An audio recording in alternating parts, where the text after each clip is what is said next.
of we'll have 3 consecutive days of training with 2.5 hours of training each day from 8 till 10:30 London time. I'm sure you know what time that is where you are. Please make sure to mute yourself while you're not speaking, and if you have any questions or comments, please put these in the chat box and we'll address these throughout the training. We would like to encourage you to participate this way in the session, as I'm sure that your fellow course colleagues will have the same questions. Please remember that all questions are valid and useful. There is no such thing as a silly question. We're all on a learning journey. So if you don't feel comfortable putting them in the chat, please do let me know, and I can share them anonymously. Gosh, that was a mouthful this morning. I'd also like to ask you to keep your cameras on and rename yourselves if you can. If you don't know how to do either, let me know. But seeing your faces is lovely, especially this early in the morning. For us, it might be late at night for you. If the session ends unexpectedly, please do try to reconnect via Zoom. If it doesn't resume, we'll contact you via email with further instructions. I'd just like to remind you of the copyrights of all training materials belong to Climate Bonds and cannot be shared with third parties. So if you have any questions related to intellectual property rights, please consult the T's and C's that have been shared with you. And if you have any problems accessing these, please do let me know and I can share them again. So on to the fun bit. I'm going to introduce our 2 trainers that we have with us here today and over the next 3 days. So we have Abraham Pedrosa, who is the lead trainer of CBI's training team. His role is twofold: to serve as CBI's ambassador to accelerate investment into climate financial instruments, and to help drive the sustainable finance and investment agendas through capacity building of various stakeholders, focusing on capital markets. Abraham possesses many years of experience coordinating and managing technically complex projects and programs at the highest levels and across different geographies. Prior to joining us at CBI, he worked for the United Nations Environment Programme on different agendas, contributing to sustainable development and climate mitigation issues, including sustainable consumption and production, corporate social responsibility, and more. His educational background includes an MSc degree in policy analysis from Delft University of Technology in the Netherlands, and an MSc degree in network industries and numerical economy from École Polytechnique in France. And he has another degree in engineering from Universidad Iberoamérica in Mexico. So a very experienced trainer. We have another very experienced trainer, Cedric, who's based in Singapore, where he supports the development of the ASEAN region for the Climate Bonds Initiative, working with various stakeholders to see the green bond market, well, the GSS bond market, take shape in Southeast Asia. With more than 20 years experience in the fund management industry, with more than 10 years at the top ranking investment banking firms like JP Morgan or Credit Suisse, Cedric has managed the fixed income portfolios and analysed corporate bonds for most of his career prior to working for the Climate Bonds Initiative. He earned a business degree from EM Lyon in France, including a 1-year exchange program at the Waseda University in Tokyo. He has a master's in finance from the London Business School, and he was enrolled in the joint executive MBA program of the INSEAD in Singapore and to Tsinghua University in Beijing. I'm sorry if I said that wrong. He's also a CFA charter holder and a member of the CFA Society in Singapore. So you are in very safe hands today, and that's probably enough of my very squeaky voice. I hope you have a great session, and please let me know if you have any questions or need any help with anything via the chat. I'm always here. So Abraham, over to you.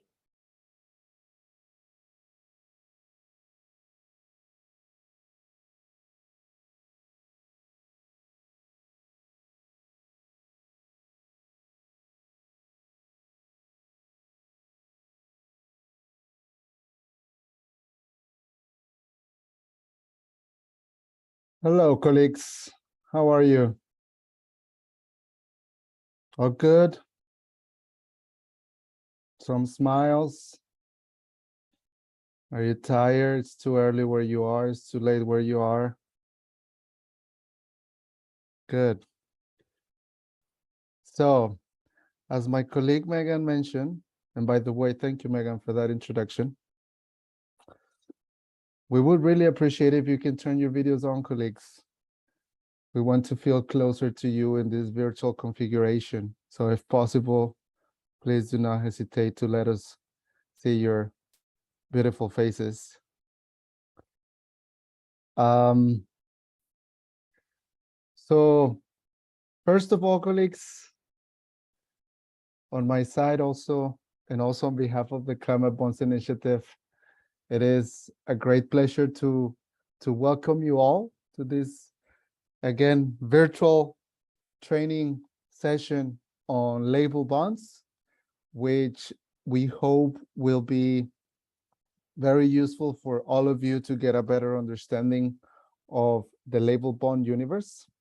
As my colleague Megan already mentioned, my name is indeed Abraham Pedrosa, and I'm the lead trainer of the Climate Bonds Initiative, which, as you may know, is an organization that is strongly committed to actively support the sustainable finance agenda, and this, of course, with the purpose of achieving the global goals. May I kindly ask colleagues if you can hear me loud and clear, if you can see me loud and clear, thumbs up, all good. If you have any, if you experience any technical issues, let us know, okay? So we can try to find a solution for that. So, yes, we're gonna be together for the next few days. And perhaps let me just quickly show you the agenda that we have for our program. We have a lot of content to cover, and you can see it on your screen now. Particularly, you can see there highlighted in blue the elements that we're going to cover today, but I'll take you through the full agenda so you have a sense of when we're covering perhaps some topics that you are more interested about or that you have particular interest in. So today, in the first module, we're going to be doing a recapitulation of basic elements about the label bond market. We're going to have a closer look at the finance landscape, where we're going to be discussing elements such as the differences between sustainable finance, climate finance, green finance, and social finance. And then this will lead us to discuss on existing non-official definitions of different thematic bonds. We're going to talk about the different types of label bonds, as well as their benefits, not only for issuers, but also for investors. And we're going to briefly allude to their overall systemic benefits. Okay, colleagues? Then we will briefly analyze the evolution of the sustainable debt market in the past decade, and we will close this first module by presenting the contribution of these instruments to the attainment of the global goals. So that's module 1, colleagues. Module 2, which we will also cover today, will basically give us the opportunity to discuss more in detail the key stakeholders that are involved somehow in the label bond processes. Okay, we will also highlight existing principles that have been adopted by the community, as well as existing standards around the world. We will present existing classification systems, the so-called taxonomies. In here, particularly, we will analyze more specifically CBI's taxonomy, and then we're gonna finalize this model with a rather brief, quick analysis of the label bonds policy landscape. Okay, colleagues? So those are the elements that we're gonna cover today. But just to give you a sense of what's coming tomorrow and the day after, So we have 2 more models that we will cover. Module 3, we'll do it tomorrow. And basically, colleagues, tomorrow, what we're gonna do is delve into the process for issuing a labeled bond. Okay? We're gonna take you through each of the steps in that process. And for that, we're gonna follow or use the example of a green bond, simply because this can be considered the most mature label debt instruments in the market as of today. Okay. Then day 3, colleagues, it's gonna be very colorful. You're gonna see a lot of graphics, okay, a lot of statistical information. We will basically illustrate the label bond market development. We have a bunch of numbers there for you. We will use those to present the status quo of this market at a global and regional scales. And we will also use that model to talk about sovereign bonds. These are particularly important, the market evolution of those bonds and the relevance for the market. Okay. So hopefully now you have a general overview of what we're going to cover, but let us go step by step. And these elements that you see on this slide are the questions that we hope that by the end of today, by the end of this session, you'll have enough guiding elements to answer. Okay. So we expect that by the end of the presentation, you'll have a clear idea of what a thematic bond is, how the market has evolved in the last years, what the key benefits of these instruments are, who are the main actors involved in the issuance process, what is the market infrastructure supporting the issuance of label bonds, and finally, we will also provide some information on the policy landscape related to this agenda. Okay. If by any chance you cannot answer any of these questions, that means that we haven't done our job correctly.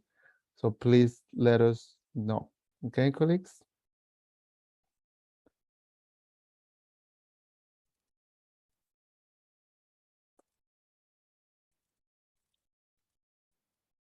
But just before, colleagues, just before we move onto the world of label bonds, I would just like to take a few minutes to introduce you to the Climate Bonds Initiative, to CBI, and its work. We think this is rather relevant because I'm sure that you can find in our platform plenty of things that could be useful for your day-to-day activities. And actually, this slide, it's quite a good summary of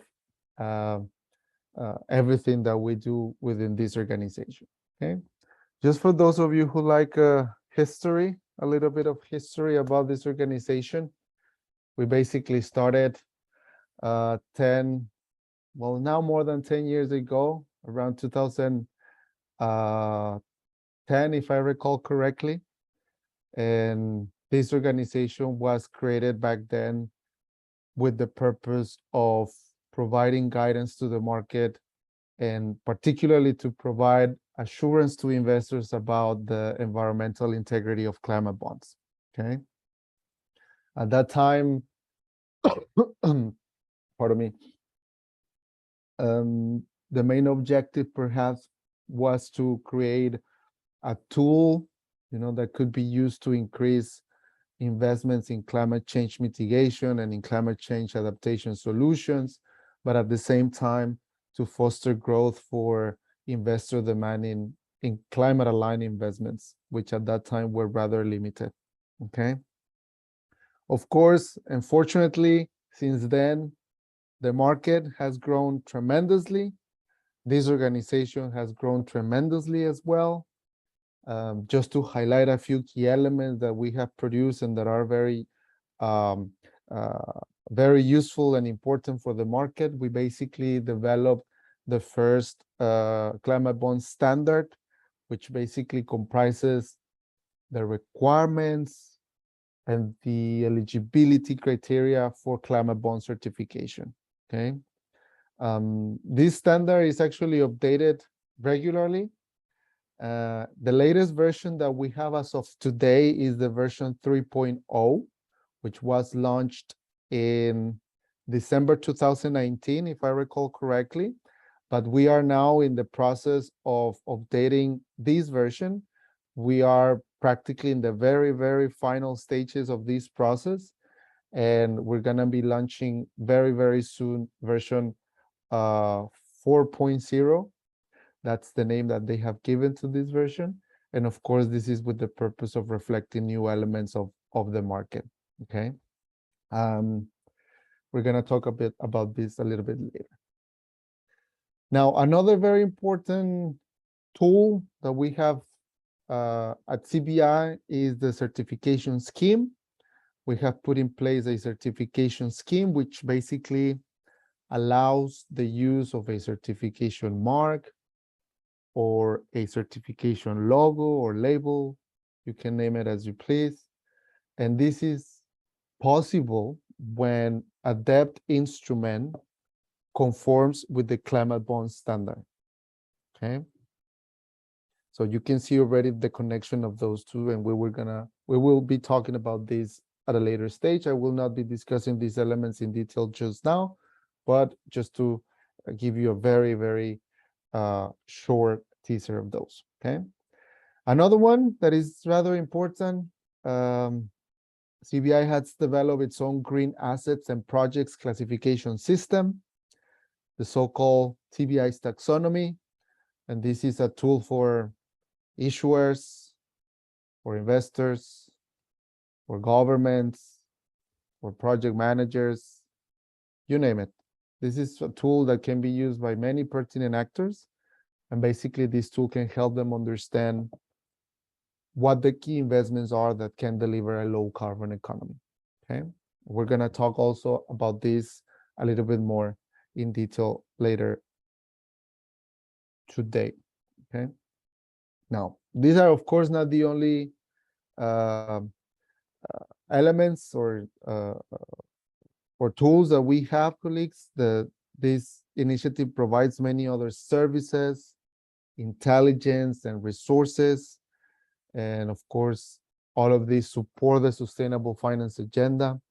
For those of you working on policy, for instance, we have our policy team that is constantly producing highly relevant pieces of work. For those of you interested in data, there's our markets team. They do a wonderful job with the analysis, the compilation, and the dissemination of data.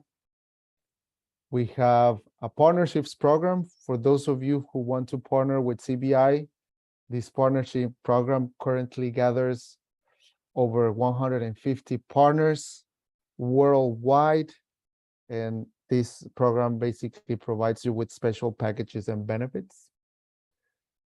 Technical assistance, colleagues, for those of you who have already embarked on this journey and perhaps might need some help, we have our technical assistance team and, of course, our training services, but many other resources and services are available. And I definitely encourage you to have a look at those at our platform, because I'm sure that they can be useful in your day-to-day activities.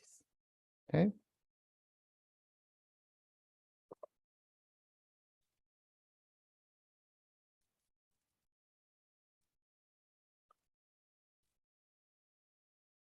Now your turn, colleagues.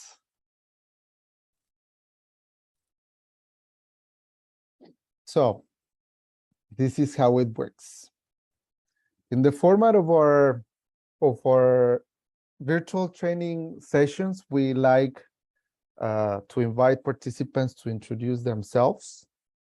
This is extremely important for us because this provides us with a clear idea of the elements that might be of relevance to you and perhaps the aspects that we might need to reinforce or highlight in our narrative, because we appreciate that there are individuals coming from different backgrounds, different levels of of knowledge, perhaps, different levels of familiarity with this agenda. So we need to make sure that we bring everyone at the same level of understanding. And also, because we think that it's useful for all of you, you can perhaps create synergies, and look for collaboration opportunities among yourselves. Okay, so how are we going to do it? Please, we would like to invite you to introduce yourselves through the chat box. Okay, I know this is not that exciting, but time is a rare scarcity. It's a rare commodity nowadays. So please just say a few words about your current role. Why is this training relevant to you? What are your expectations related to this training? And rest assured that my colleagues and myself, we're going to go through your messages throughout the session. Okay, you can do this at your own pace and time, but please do take a short moment to do it. Okay. And I think that Megan has already put the questions that you see on this slide in the chat box, so you have them there permanently. Okay, good.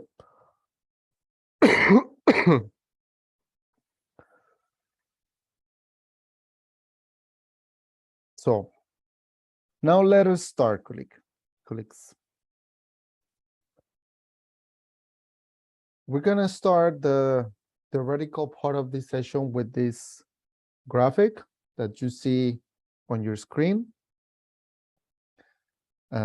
This graphic basically represents, in a very, very simple manner, the current finance landscape in terms of bonds. Okay, colleagues? We know that we can add or merge a few elements here and there, but just bear in mind that the main intention here is just for you to have an overall visual representation of how different elements that we're going to be touching upon throughout the program, how these elements interlink, and how these elements connect. Okay? So today, as of today, the bond market currently stands at around 140 trillion US dollars, perhaps a little bit more, perhaps a little bit less, but this is just an approximation. But when we say the bond market, we mean all types of bonds, okay? We're talking about vanilla bonds, the conventional bonds. We're talking about green bonds. We're talking about social bonds. We're talking about transition bonds and any other existing label or color in the market, okay? And from this graphic, what you can observe, first of all, is that sustainable finance incorporates, pardon me, climate, green, and social finance, and it also includes different thematic labels, social bonds, sustainability bonds, and some others that you can see there. And this is simply due to the fact that sustainable finance generally refers to the process of taking due account of environmental and social considerations when making investment decisions in the financial sector. Okay? Now, within sustainable finance, we can find green finance. And green finance is the part of the sustainable finance sector that addresses environmental issues such as natural resource conservation, biodiversity conservation, pollution, and many others. Okay? Now, to make even things more complicated, colleagues, as part of green finance, we have a subset called climate finance. Okay? And this subset focuses on supporting the transition to a climate resilient economy. How? By enabling mitigation actions and more specifically, the reduction of GHG emissions. But also we can incorporate here some adaptation initiatives that promote the climate resilience of infrastructure. Okay. Now, particularly when we focus on label bonds, colleagues, in here you have this infographic that illustrates the universe of these bonds, okay? And these can perhaps provide you with a better, a good representation on where to situate all of these labels that are in the market, where to situate them within the label bond universe spectrum. And again, similar to the previous graphic, we can add or change a few elements here and there. For instance, we can situate bonds slightly different depending on how the issuer in this particular case decides to align its bond framework to the most relevant bond principles, okay? And this is something that they have to do when they look to categorize their assets against the funds. For example, resilience bonds can be fully social or can be fully green, right? So we can place them elsewhere. But again, the main goal here, colleagues, is just for you to see the variety of instruments, and more importantly, perhaps from this slide, the element that we want you to have in mind is the key difference between use of proceeds bonds and performance-linked instruments, okay? And what this means, colleagues, is rather simple. For use of proceeds bonds, which is practically the case of most bonds that you see here, for those bonds, for use of proceeds bonds, the issuer promises to the investors that the raised funds will only go to the specified eligible programs or assets, okay? So funds, the money, will be tagged to be used for very specific projects, assets, or programs, okay? Hopefully that's clear. Now, on the other side, we have performance-linked instruments, okay? And these instruments do not have a stated use of proceeds approach as the rest of the instruments that you see here. Instead, these particular instruments, the capital that is raised through those performance-linked instruments is tied to entity level targets, to specific goals, or to a specific KPIs, okay? In that sense, when we talk about performance-linked instruments,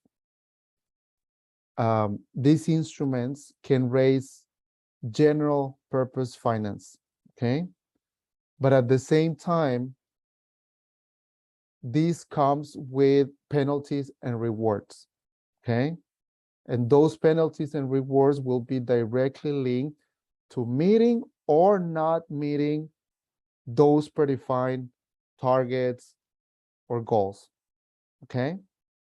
And when we talk about performance-linked instruments, we are referring to, for instance, sustainability-linked bonds, SDGs-linked bonds, KPIs-linked bonds, you name it, okay? There are different names that the market has been using for issuances in this format, okay?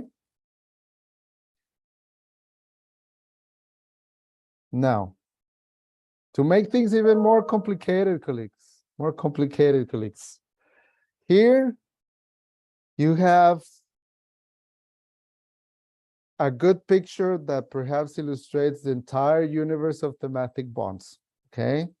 And as you appreciate from the previous slide, we can find different labels in the market, okay?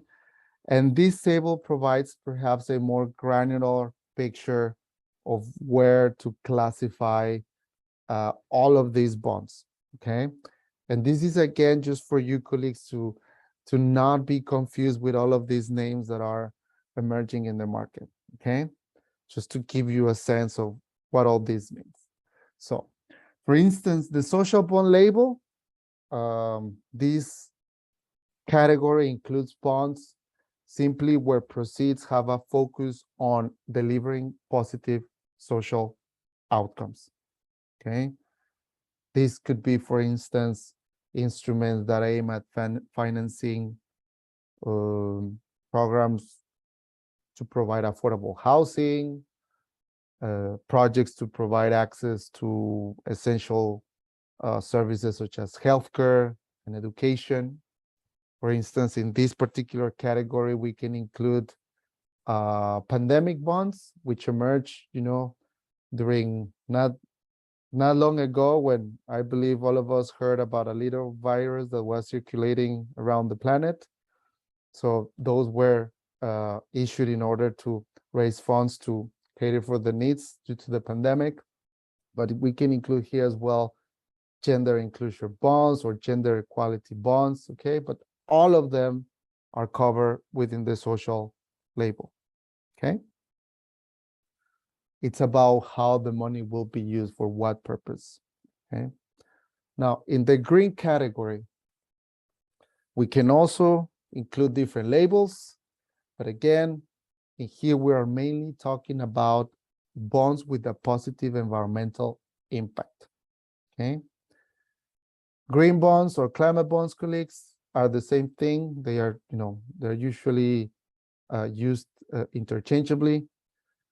We also have here blue bonds, renewable energy bonds, among others. But as said, for all of these, in a rather simple way, these are bonds for which the issuer promises to use the money, to use the proceeds for green investments, green projects, or eligible green assets. I know that some of you might have a different interpretation of what green is. We'll talk about that later, okay? For the moment, just have those things in mind.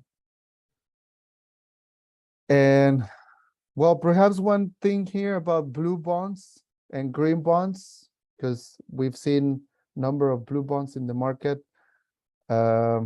Simply, blue bonds are green bonds. Okay, I know this is confusing, but blue bonds are green bonds. It's just that blue bonds focus on projects and assets related to the marine and coastal industries and ecosystems, okay? So the second column there, colleagues, sustainability spectrum. Basically, well, this is a category that covers bonds with proceeds directed to a mix of both green and social projects, okay? So bonds with a social and environmental positive outcomes. In here, we can include labels such as Sustainable Development Goals bonds, Sustainable and Responsible Investment bonds, ESG bonds, and others. Resilience bonds can also be placed here, but again, these are instruments that can be, put in other places as well. So yeah, as you can see, different Abraham, labels. I think we have a question from Johanna. Yes, just to finalize this slide, colleagues, as you can see, different labels or names are being given or are being used. So hopefully this can provide you, a clearer idea of how to interpret or categorize all of these labels. Johanna, yes. Good morning. Good morning. Hi. Hi. So sorry to interrupt. On the other slide, the previous slide that you just had, I noticed that there's green bond that says neutrality, and then another one that says carbon neutrality, and the other one that says green. So what would be the key difference between those two? Because in that case, then you would get two green bonds. So how would people be able to differentiate on those? The most important thing, Johanna, is not necessarily the name that you're giving, to the label. Sometimes the name that is given to the label or to the bond is merely for marketing purposes. Okay, just for the investors or the community to understand perhaps what's the purpose of your bond. Okay, for instance, if you issue a renewable energy bond, well, I think that it's perhaps clearer what are the type of projects that you're going to be financing. So you're going to be focusing on renewable energy projects, right? If you're issuing a bond, which is green in essence, but you're naming it solar, then perhaps you're sending a stronger signal that the projects that you're going to be financing are related, to solar technology. So the same applies to everything that you see there. It's really just up to clearly specifying what the projects that you're going to be funding are, and that's part of the green bond framework, which we haven't touched upon those things yet. We're still covering rather basic things here. Okay, so hopefully that can provide clarity on that. Okay, thank you. Thank you. Good. So more definitions, colleagues. We have talked already about green bonds, social bonds, sustainability bonds, performance-linked instruments. So perhaps I will use this slide to talk about transition bonds. Transition bonds. Oops, I lost you, colleagues. Where are you?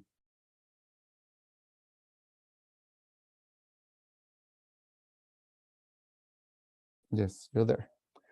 So what was I saying? Transition bonds, right? Transition bonds. Yes, those are use of proceeds bonds. Again, proceeds to be used specifically for certain projects or assets. And basically, these instruments are here or have been launched to help high polluting industries to align with a low carbon economy or a sustainable future. Okay. Why another label, colleagues? Well, basically, this label has been invented, has emerged in the market simply to illustrate, that these bonds are focusing on high emitting industries. And why? Well, simply because these are sectors that are also a very important part of the global change if we are to achieve the global goals, right?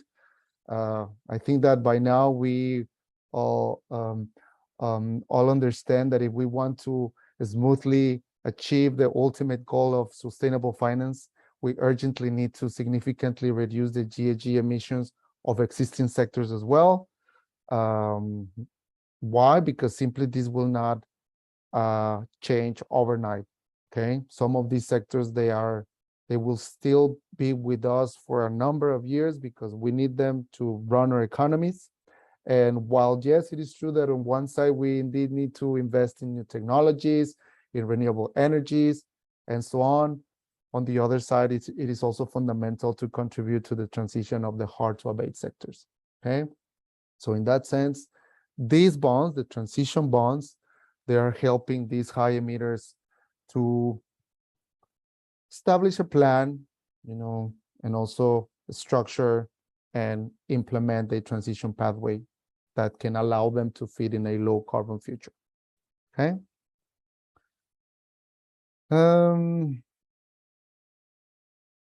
Okay, so I think we have covered most of them, or all of them. Another very important thing, colleagues, to highlight about all of these bonds, about the universe of label bonds, is basically, well, is the fact that basically any government or any business, or even you as an individual, if you have, a good credit rating, you can issue a regular bond. Joke aside, of course, we're talking here mainly about, entities, but basically any entity who can issue a regular bond can issue also a label bond. Okay, we can talk about a banking institution to raise funds using green or social or any other financial instrument. We can talk about a company that wants to issue bonds to finance their projects. So in fact, it can be said that any institution which has a reasonable chance of being creditworthy can potentially issue a label bond. Okay. Now, you see one graphic here. This graphic aims at illustrating how the sustainable debt market has expanded. You can see that it's been dominated by green bonds. Not long ago, the green bond market reached its $1 trillion mark in global cumulative green issuances. That was a major milestone, but now the market stands at around 2 trillion, okay? So it keeps on growing. Now, we have gone through different labels before that are also illustrated here. You can see that other thematic bonds have also grown, both in terms of amount issued and number of issuers. As you can see, particularly from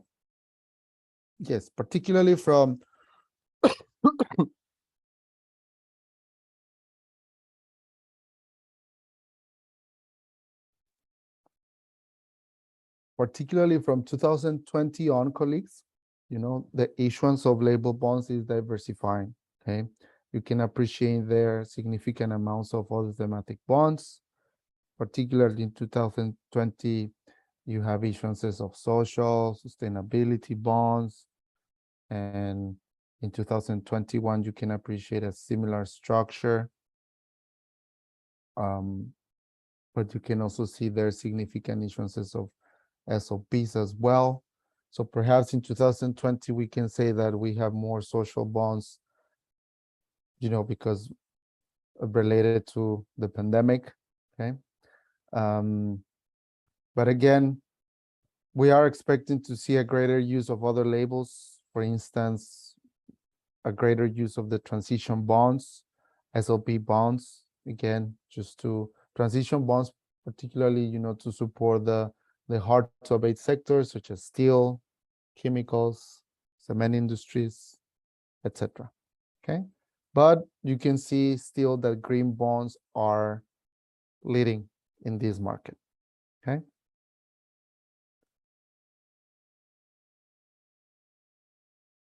Do you want me to make things even more complicated, colleagues? You're not confused enough by now? Now, you have seen a lot of labels, right?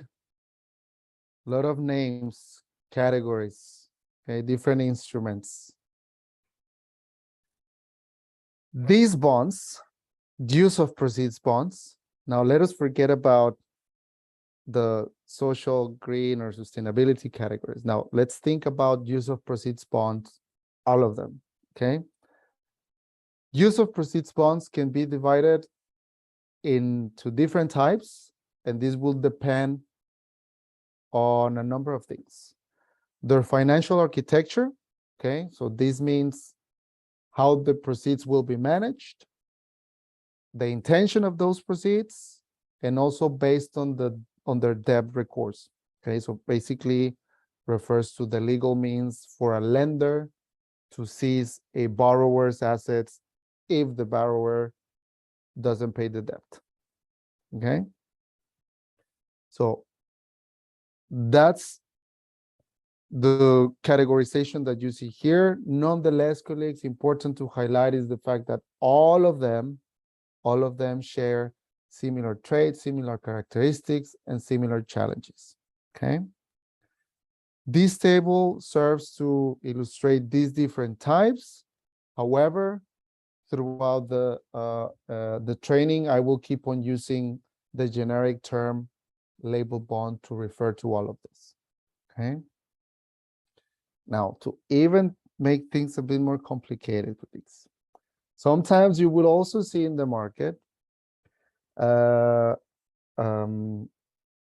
you might hear about, for instance, supranational bonds, sovereign bonds, sub-sovereign bonds, cities bonds, munis bonds. So those are some names that are given to the instruments based on the issuer type. okay?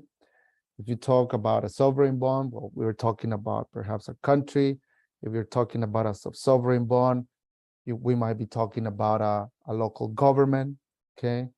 Municipal bonds, for instance, munis bonds is a name that is used in the United States, you know, but municipal bonds or local government bonds or sovereign bonds are simply bonds issued by municipal governments, regions, or cities, okay?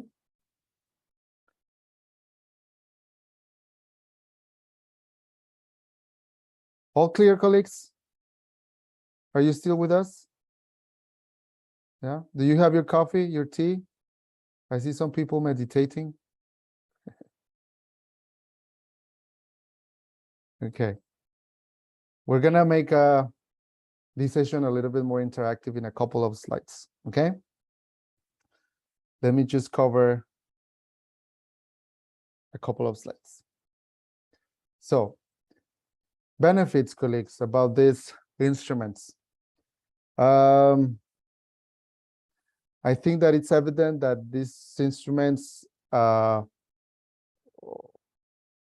only provide environmental and social benefits, you know, that derive from the projects that they finance, they also carry important benefits for issuers, for investors, and overall systemic benefits.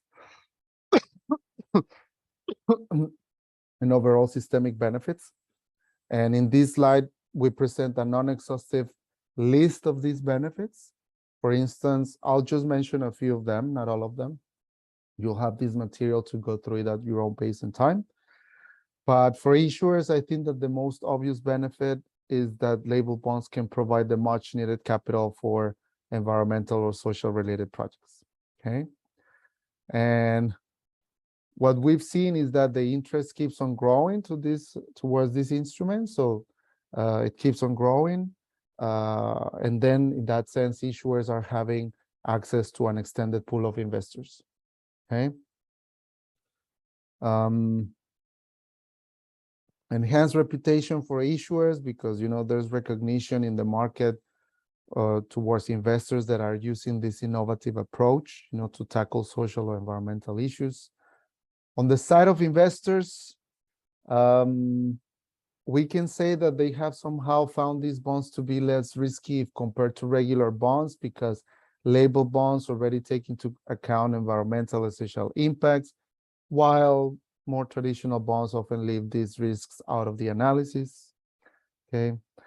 Sustainable practices, colleagues, they are receiving more and more attention from the public sector, right? I think that we all know that. So now we see more governments, you know, requiring investors to consider environmental and social issues in their investments. So by investing in label bonds, investors can comply with existing regulation, okay? Some systemic benefits, but perhaps I will not cover those here. I will cover those in the next slide. I think that we can use this opportunity to talk about the SDGs because these instruments, for those of you working closely with the SDGs agenda, contribute to the attainment of those goals, okay? And in that sense, there's one little short analysis that CBI produced. I think it's about 5 to 6 pages available somewhere in our platform. But what CBI did is analyze the contribution of green bonds to the attainment of SDGs, okay? And it found that 6 out of the 17 SDGs were increased, not increased, well, increased growth on investments of green bonds contributed particularly to attaining those 6 SDGs. And these are number 6, 7, 8, 6, 7, 9, 11, 13, and 15, which are the ones that you see there on your screen. But this is not to say that other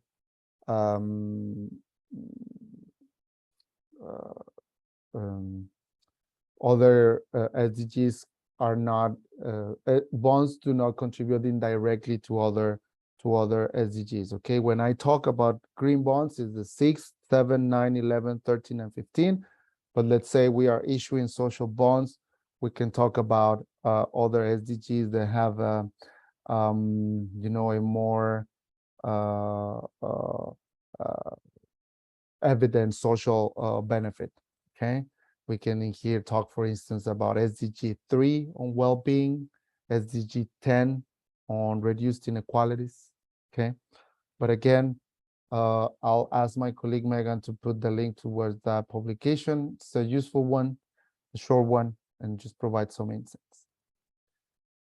Questions, colleagues?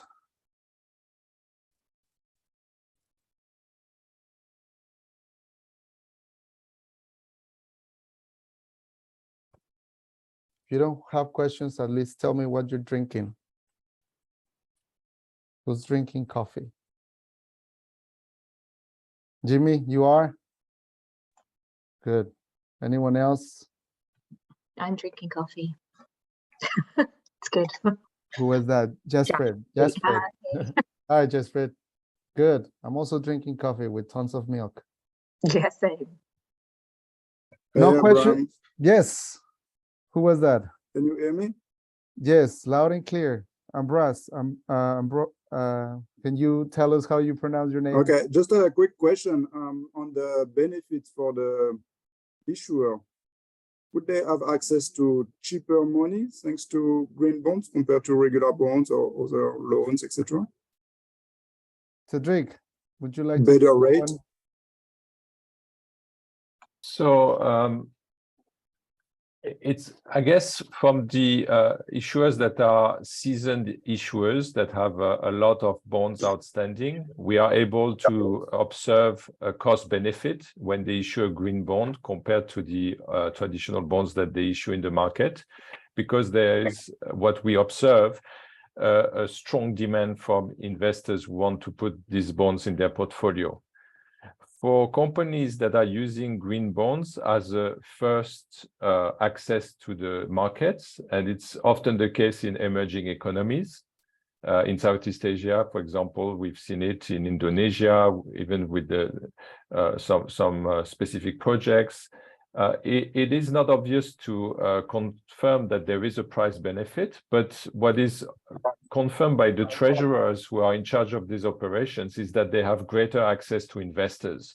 So it's a way to engage the conversation and to reach out to more investors. I believe you are in Indonesia, is that correct? Yes. For example, the government of Indonesia, when they issued their green sukuk, they have publicly said that they were able to access about 30% more investors than their traditional sukuk program. And they see some pricing benefits because they are a regular issuer in the market. So that goes hand in hand. So the short answer is yes. But for first-time issuers, sometimes it's difficult to prove that that's the case, but definitely that gives access to more investors. And tomorrow, we're going to talk a little bit more about this, colleagues. Tomorrow, we're going to illustrate some of the findings that CBI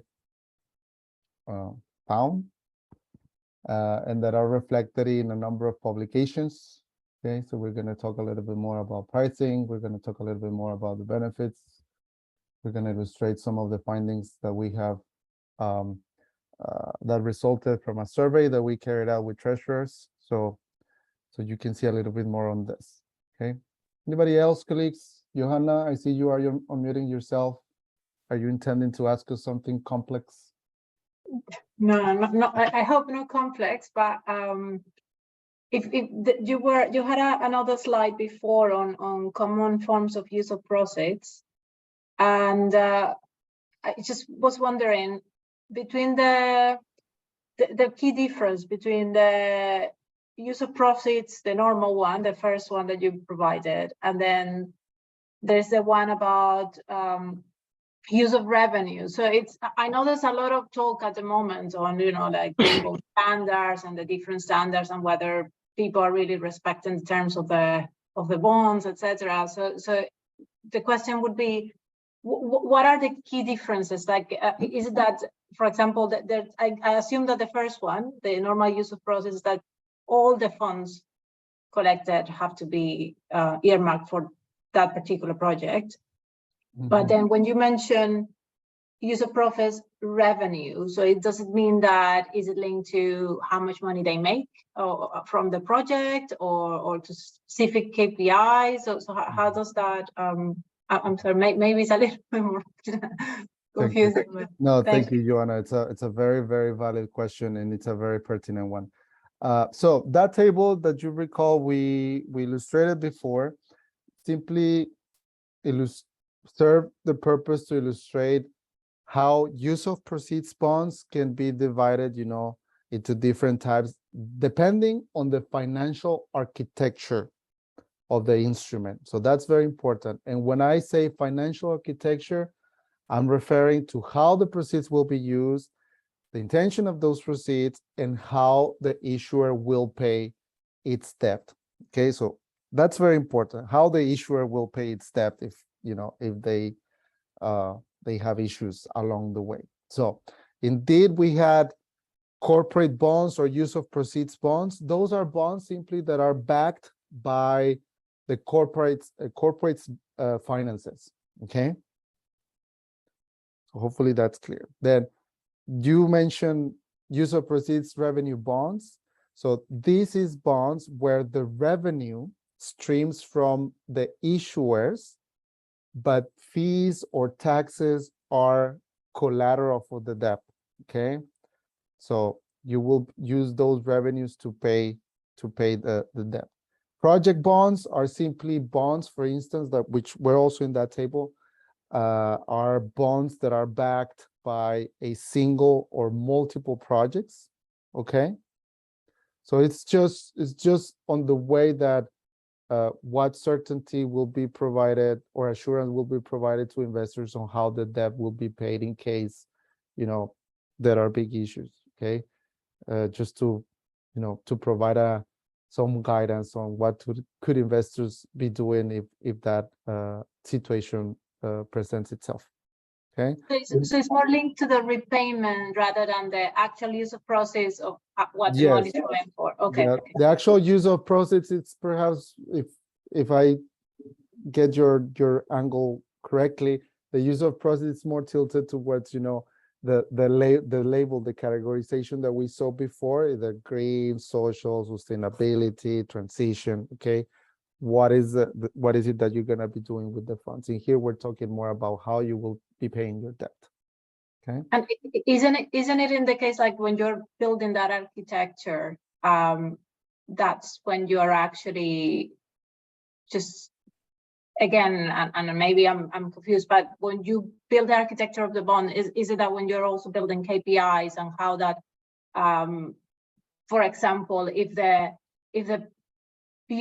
process are not used in a certain way, then you have to repay a higher interest or to trigger other aspects of the bond that were not necessarily, is that during that stage in that architecture? All of these elements need to be reflected in the contractual documents of the instrument. What you are highlighting here, I think it's more related to performance-linked instruments, okay? Because use of proceeds instruments, in there, what matters is what type of projects, assets, or programs you're going to be financing. You have a specific projects that you will finance with the money. So if you're saying, I'm going to launch a green use of proceeds bond for a solar farm, you have to specify that in your green bond framework, and you can only use the funds for that purpose.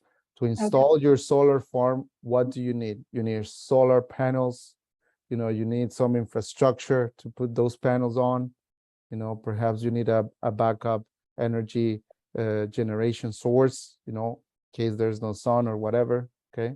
So you see already very specific things that you can use your money for, okay? That's helpful. Thank you very much. And in that table, Johanna, you have this explanation that I just provided and a few examples with some links there. so you can see the story of those bonds, and perhaps it's clearer. Okay. Good, colleagues. Well, we have questions for you. Okay. And Megan, can you help me launching the polling? So we have our first polling question. The question is on the screen, but you should be able to see the polling question too. These are easy ones, colleagues, huh? So let's see if we manage to break the record of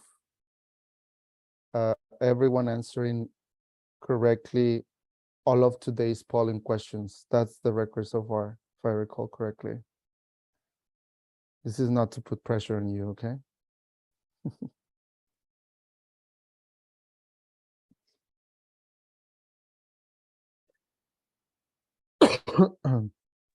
Just a few more people to vote, and then we'll close the polling question.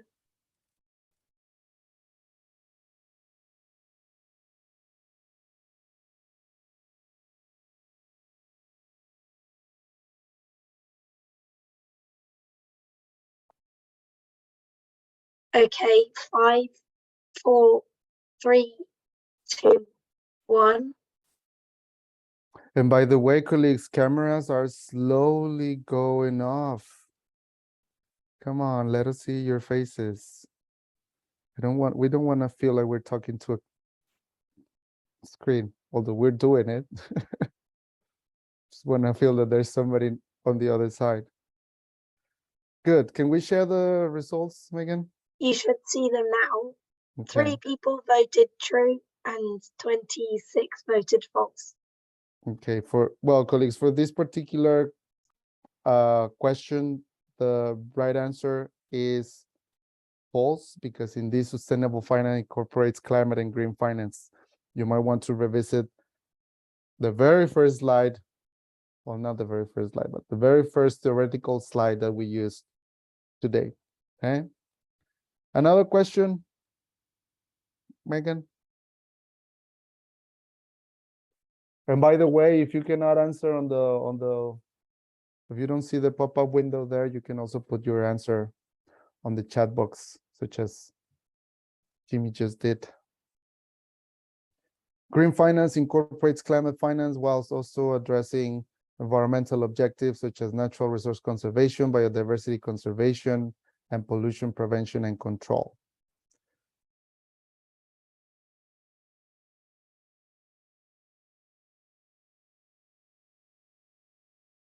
We have 23, 24, 25 answers. We are 33, so we're still missing a few of you.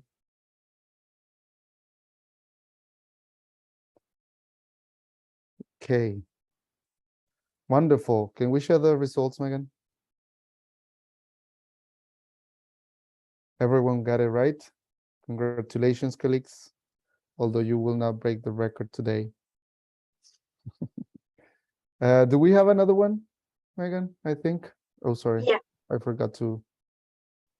Yes. Polling question number 3. Sustainability-linked bonds are known as use of proceeds labeled bonds. Is this true or false, colleagues?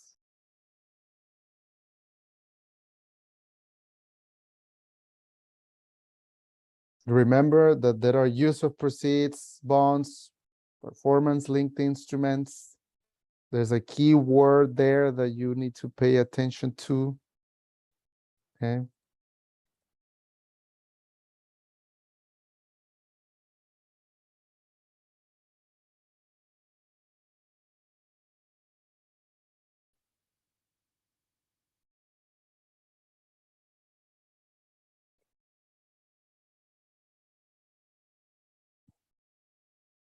Okay, can we show the results?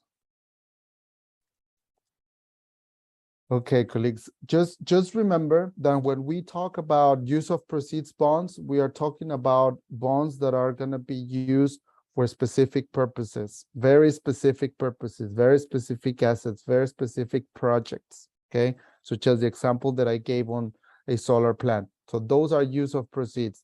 The money will be tagged, will be linked to a specific project or asset. when we're talking about sustainability linked bonds, which are part of the performance linked instruments in the market, because remember there are different names that have been used. ESG linked bonds, SDG linked bonds, KPIs linked bonds. Perhaps the word that is key there is linked, because those are specifically linked to attaining a specific set of goals or specific targets or specific KPIs. Okay, so in that sense, how you achieve those specific targets or goals can vary, so you have some more flexibility on the use of the funds that you're raising, because you might need to invest in a number of things in order to achieve those goals. Okay, so have that in mind. Okay, now the last one, I don't think we have a polling for this, but I'm gonna invite you, colleagues, okay, to help me out with this, because I don't remember. Okay, so stakeholders tend to use different label bond names when issuing their bond into the market. In that line, please link types of bonds on the left with their closest label on the right. 5 of you are going to be very lucky today. And I think I'm going to go for the ones with their cameras off. Okay, let's see. Ada Wong, are you there? Sorry to throw you under the bus.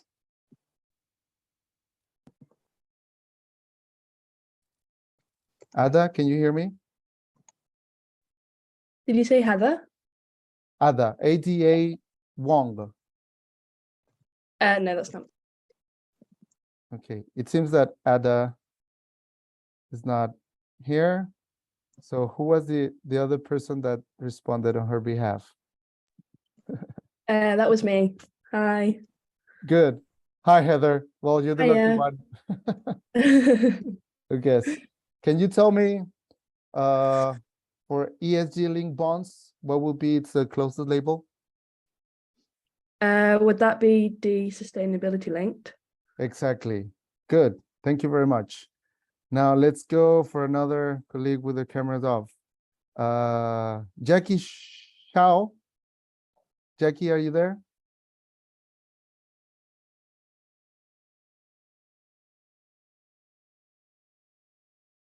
If you are, you might just need to unmute yourself.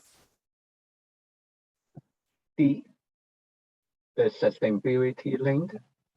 The one that I would like you to answer, Jackie, is number 2, renewable energy bond. D for dog. Which one, pardon me? D, sustainability linked? Yes. Are you sure? Because that one was already used by Heather. Okay. A, green. Exactly. Green. Thank you very much, Jackie. Now, who else? Jeremy Sweeney, are you there? Yep, I'm here. Can you hear me? Yes. Low carbon transition bond. What would that be? Is it A, transition?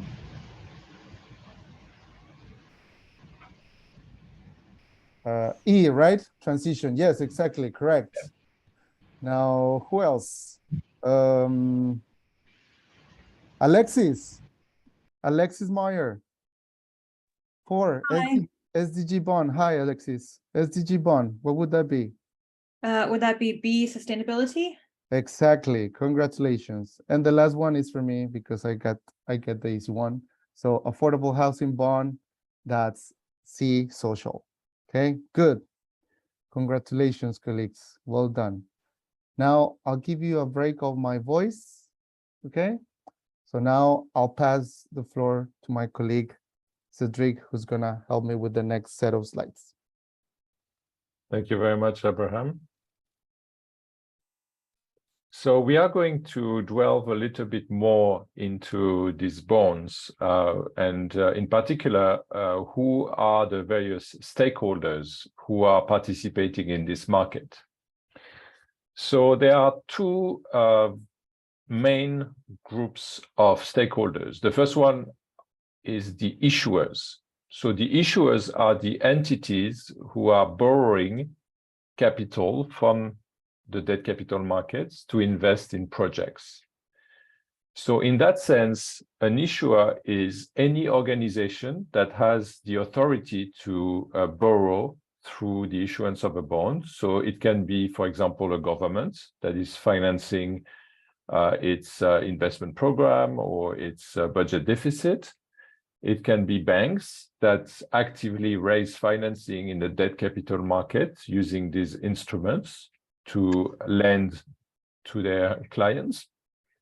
It can be corporations that have investment plans and they need to borrow the funds from investors to realize their investments. It can be municipalities as well, local governments, as long as they have the ability to borrow themselves. And sometimes they do it with the guarantee of the central government, or sometimes they can do it by themselves. For example, by pledging tax revenues that they perceive from their taxpayers towards the repayment of those bonds. And it can be also special entities like special purpose vehicles, where the portfolio that is constituted by various projects is paying some distributions, and these payments can be used as a collateral to issue debt. So these issuers can be of very diverse nature. They can be in all geographies. They can do different types of borrowing in terms of senior borrowing, junior borrowing. Sometimes they ring fence some assets for the purpose of raising financing. And then on the other side, the main stakeholder group is the one that is constituted of the various investors who have capital and are looking to place this capital with the issuers in order to earn a return on this capital. So investors are also very diverse. There are all the different persons and entities that can commit capital with the expectation of a financial return. So this can be also sovereign and municipal governments. It can be retail investors, it can be insurance companies, it can be banks, it can be corporations. For example, when a corporation has cash because of its business is doing well, its treasury has the function to invest that cash to earn a return. It can be pension funds, it can be various development financial institutions as well, which are multilateral agencies that have capital that they can invest in specific infrastructure projects. So in this market, I have no fucking idea what's going on now. The issuers are reaching out to the investors to obtain this capital that will help them to finance their projects. For that process to happen, there is another group of key stakeholders who are in support of this intermediation between investors and issuers. They support the bond issuance process. One important one is the underwriter, which is the financial institutions that is going to help issuers access investors. Sometimes by issuing the instrument themselves, putting it on their balance sheet until it is placed with investors, helping the issuers to decide how to go about structuring the bonds. They are helped with the lawyers, who are the ones who are drafting the loan documentation.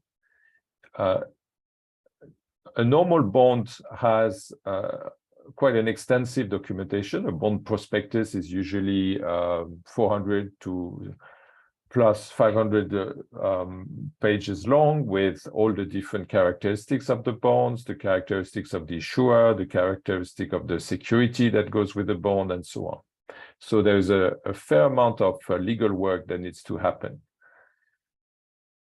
There is also the credit rating agencies whose role it is to give an opinion on the creditworthiness of the issuer, so that investors have a sense of the kind of risk that they are taking by investing in those bonds, and what is the likelihood of them getting their capital back after they have invested in this issuer.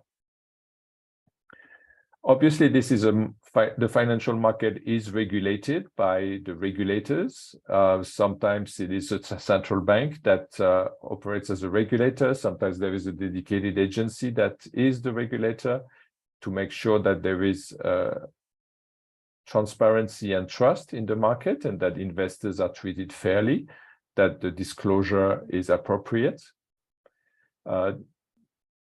A similar role is also played by the financial auditors, who are making sure that the accounts of the issuers are correct and that investors can rely on them. Now, we are interested in the green, social, and sustainability bonds, which have this extra layer of information attached to them, in that they specify how they will finance specific projects. So there is another type of stakeholders called the external reviewer, which is a consultancy that is going to review how the issuer is going to use the capital and what type of projects they are going to invest. And the external reviewer is going to tell the investors that they have reviewed the framework under which the issuer is doing this thematic bond issuance, and confirm to the investors that it is in line with some market standard that the issuer has decided. So in the normal process of issuing a GSS bond, all those stakeholders will work together to design a security that achieves the objectives of the issuers, but also the investors, and align the interest of the investors to invest in specific categories of projects with the requirements from the issuer side to deploy that capital into economically viable projects. Now, this is a new market. We will see later in this training that it has grown very fast, but nevertheless, it is relatively new. So therefore, there is a number of supporting entities who are interested in promoting it as a way to green our economies and develop the green and social aspects. So we see a fair amount of involvement from different organizations, like, for example, some not-for-profit organizations, like the Climate Bonds Initiative, that has developed a green bond taxonomy to specify what type of projects are aligned with the Paris Agreement, but also some other entity like the International Capital Markets Association that has also developed the Green Bond Principles, which is basically representing the investment communities to come up with a set of voluntary principles that the market can agree on. There are also some entities that are actively exploring how this market can develop further, what are the issues currently with the market, whether there is any risk that this may derail. We may mention to you that some investors are sometimes worried about greenwashing, which is the risk that the promise of allocating the capital to green project is not kept, and that the issuers may be using the proceeds for non-green projects. So that risks exist. And therefore, there is a number of organizations that are also monitoring this market to help develop it in a correct fashion. So we are in a very active market segment where there is a lot of interaction between all those players. And through that interaction, hopefully, we can redirect the financial markets towards green and social objectives for the benefit of everyone. Next slide, please. So in that process, there is another couple of stakeholders that we would like to highlight to you. So I mentioned the underwriters. The underwriters are key because they advise the issuers in accessing the investors. So they will work with the issuers in making a proposition on how to access the market, what is the size of the bond, what is the currency that should be selected, what is the maturity that investors are likely to be comfortable given the risk of the issuer. Sometimes should they go to the retail market, or should they keep their interest only for the institutional market? They will design with the issuer the green, social, or sustainability bond framework that is necessary to approach the investors, which is essentially a list of categories of projects that the issuers will commit to fund through that bond issuance. The underwriters will also make sure that the issuer has aligned its strategy with some sustainability goals in the long run to demonstrate that it's part of a broader corporate agenda. The underwriter will also advise the issuer on what type of pricing the issuer is likely to get, given its credit profile and given the appetite from the investors for this type of bonds, green, social, or sustainability linked.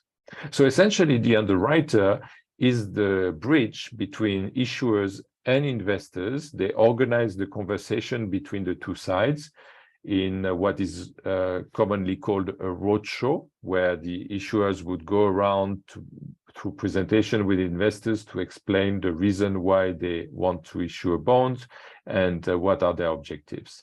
They also play, the underwriters play a role of educating the market, because they are in contact with all the issuers, they are in contact with the investors, and they can further develop that discussion in explaining both sides what are the benefits of issuing or investing into those thematic bonds. As the market is developing, there is a question.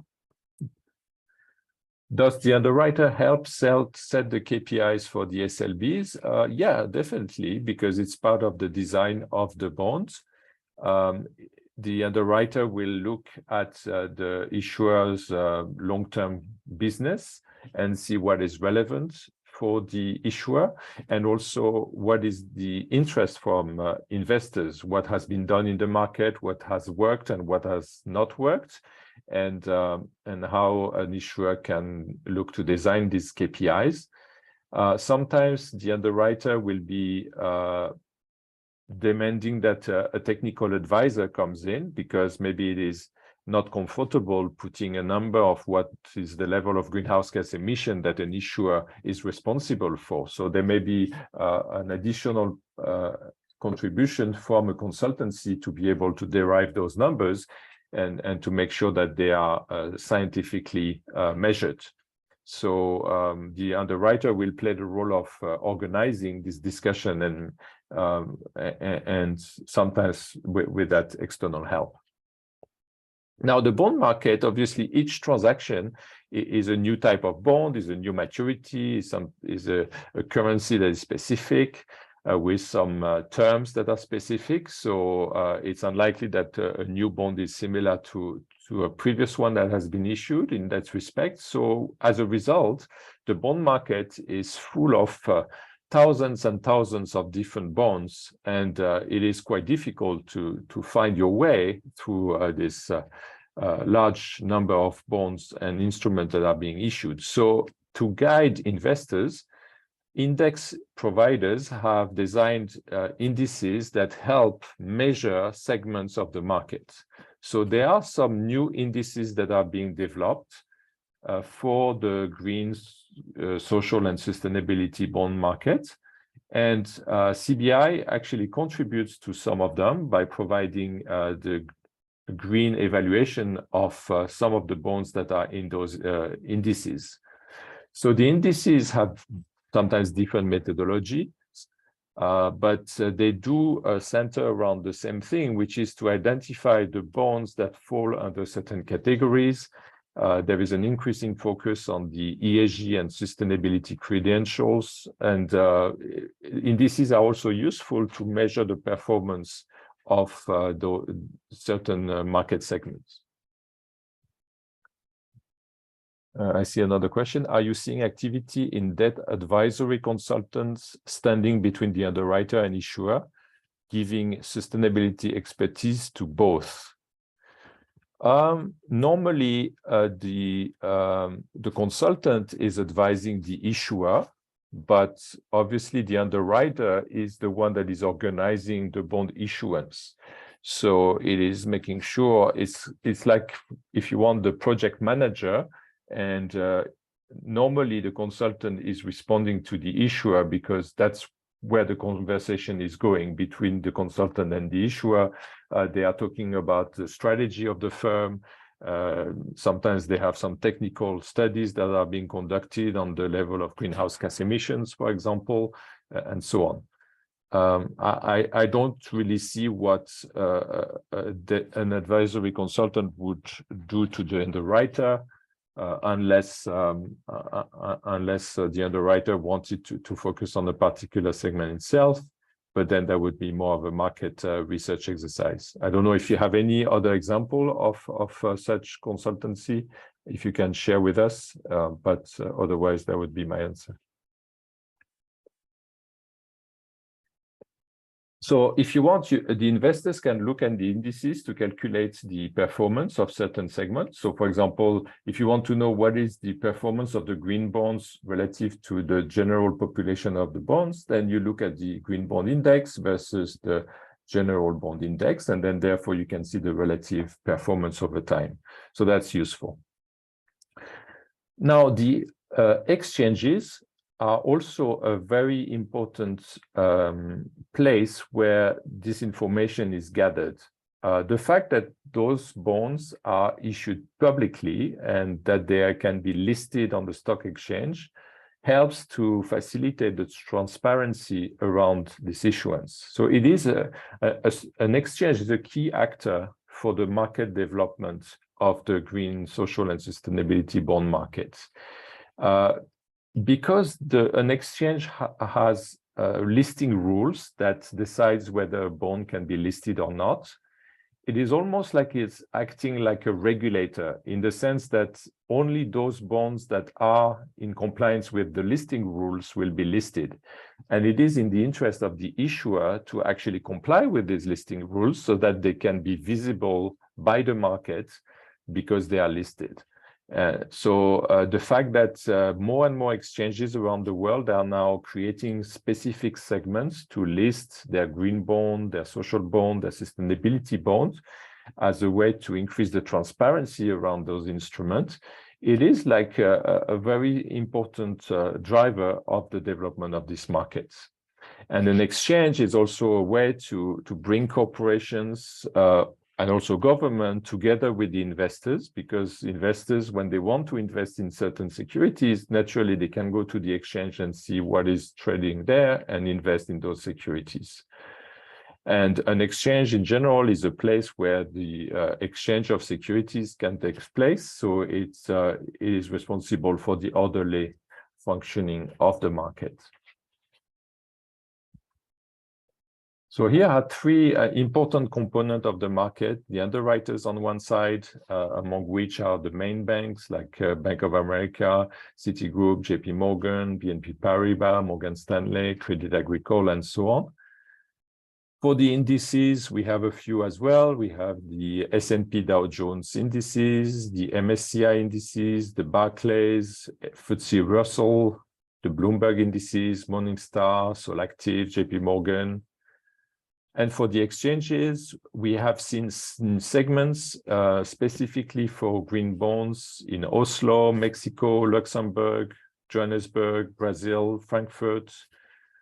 For the sustainable bonds, we have Stockholm, Taipei, London, Toronto. For the GSS bonds, we have Euronext, Argentina, Hong Kong, Singapore, Korea, and so on. So a lot of interest by the exchanges actually to play a part in the development of that market and to signal to the investors that there is a number of bonds that they can select. And sometimes if you look for information on specific bonds, it's often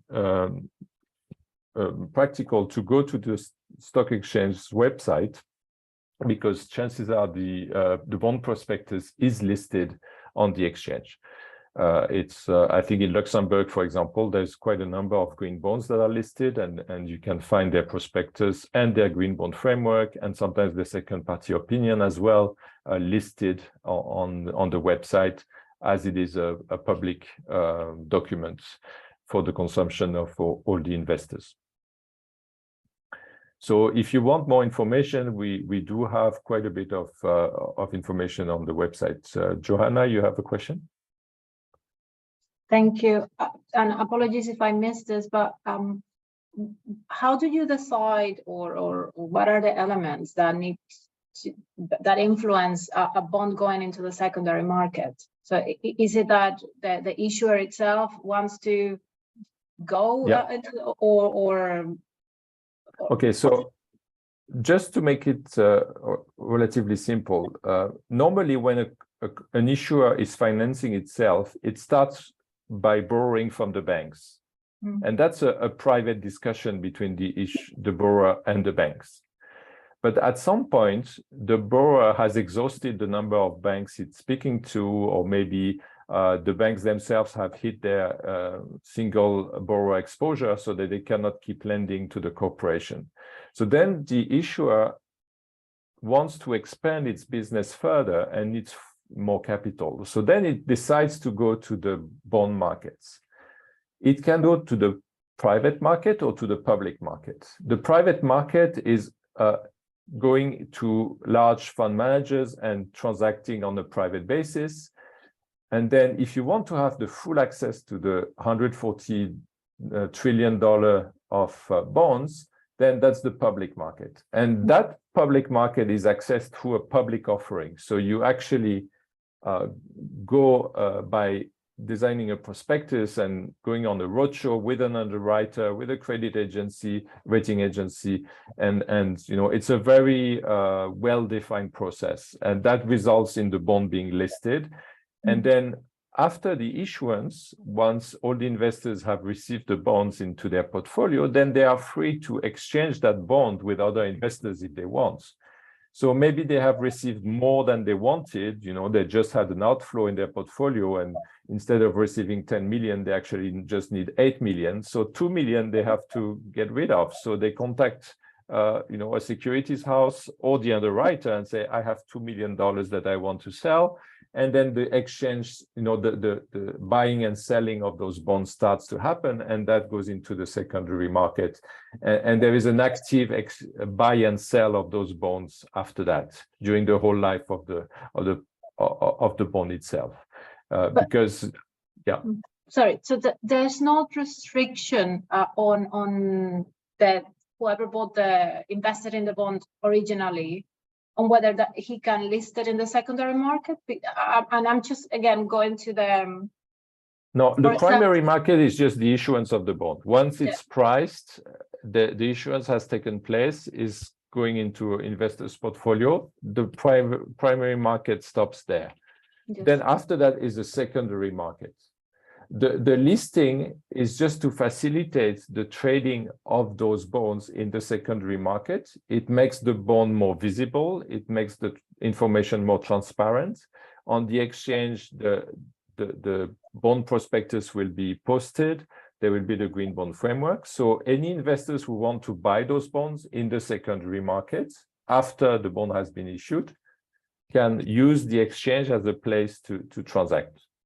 So that facilitates the flow of capital, because those securities are tradable, they are more interesting for investors, and therefore, you know, there's more liquidity into them.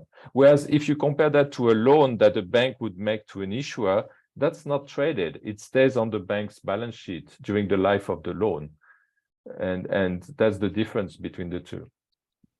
And one last question on that. So how would, for example, regulations like, for example, here in the UK, the FCA labeling regime would affect that? Because obviously certain, like there's a naming and marketing rule. If the bond is not used in the system, doesn't qualify as green under the FCA regime, would you be able still to list a bond, for example, in the London Stock in the London Stock Exchange as a green bond. So that's where I'm a bit confused. Like, will there be any, I guess, any restriction on anyone to list a bond as with the original name? You're describing two different roles. The securities regulator, the FCA, is in charge of making sure that any sale of a security is proper. So if an issuer issues a green bond that is correctly labeled, that's for the orderly functioning of the market. The London Stock Exchange is there to welcome issuers that want to list their bonds, and therefore it has listing rules to say you can only list a green bond if this, and this. Now, I'm pretty sure that the London Stock Exchange will make sure that its rules are in compliance with the FCA, because the FCA has the first right of saying whether it's a green bond or not. Okay. Yeah, you That's see the helpful. difference? Thank you. Yeah. Thank you. Very good question. So in order to facilitate this growth of the markets, pretty early on, this International Capital Markets Association, that is a group composed of all the main actors in the market, came up with a series of principles that helped set the stage for this market to grow. So these are called the green bond principles, the social bond principles, and the sustainability bond guidelines. So essentially, these were guidelines to tell the market, if you want to label a bond as green, social, or sustainable, you have to follow these principles. So they are voluntary. That's the first important thing to say. They are flexible. So they allow, they are quite high level, if you want. They don't go into the details of exactly what is green. We will see that it's the role of more of a taxonomy. These guidelines are related and seek to recommend transparency and disclosure. And the purpose of that is to promote a market that is standardized and that is trusted by all the participants. So these principles that the ICMA published on the use of proceeds bonds, they are actually quite simple. They are formed with 4 pillars. The first one is that a use of proceeds must be defined. The second pillar is that there must be a management process to make sure that the proceeds are correctly allocated. Number 3, there must be a process for evaluating the project and selecting them according to what has been defined. And 4th, there must be a process for reporting after the issuance on how the capital has been allocated. So as you can see, this is relatively high level. We are not there yet to define what is exactly a green project or what is a social project. It's just about setting the stage for how a green bond or social bond should be managed inside the issuer's allocation of capital. So the difference between number 2 and number 3 is that number 2 obliges the issuer to make sure that the proceeds are segregated for the uses that are promised to the investors. So an issuer cannot issue a green bond, raise the capital, and then use it for their normal course of business if they have promised that it will go for example, a solar plant. It has to keep the capital only for that solar plant. It cannot use it for something else. So there must be a clear process to make sure that this does not happen, that the issuer is not using this capital outside of the projects that have been selected. Number 3 is about there must be a process for selecting the type of projects and making sure that they are properly evaluated and selected. That's the difference between the two.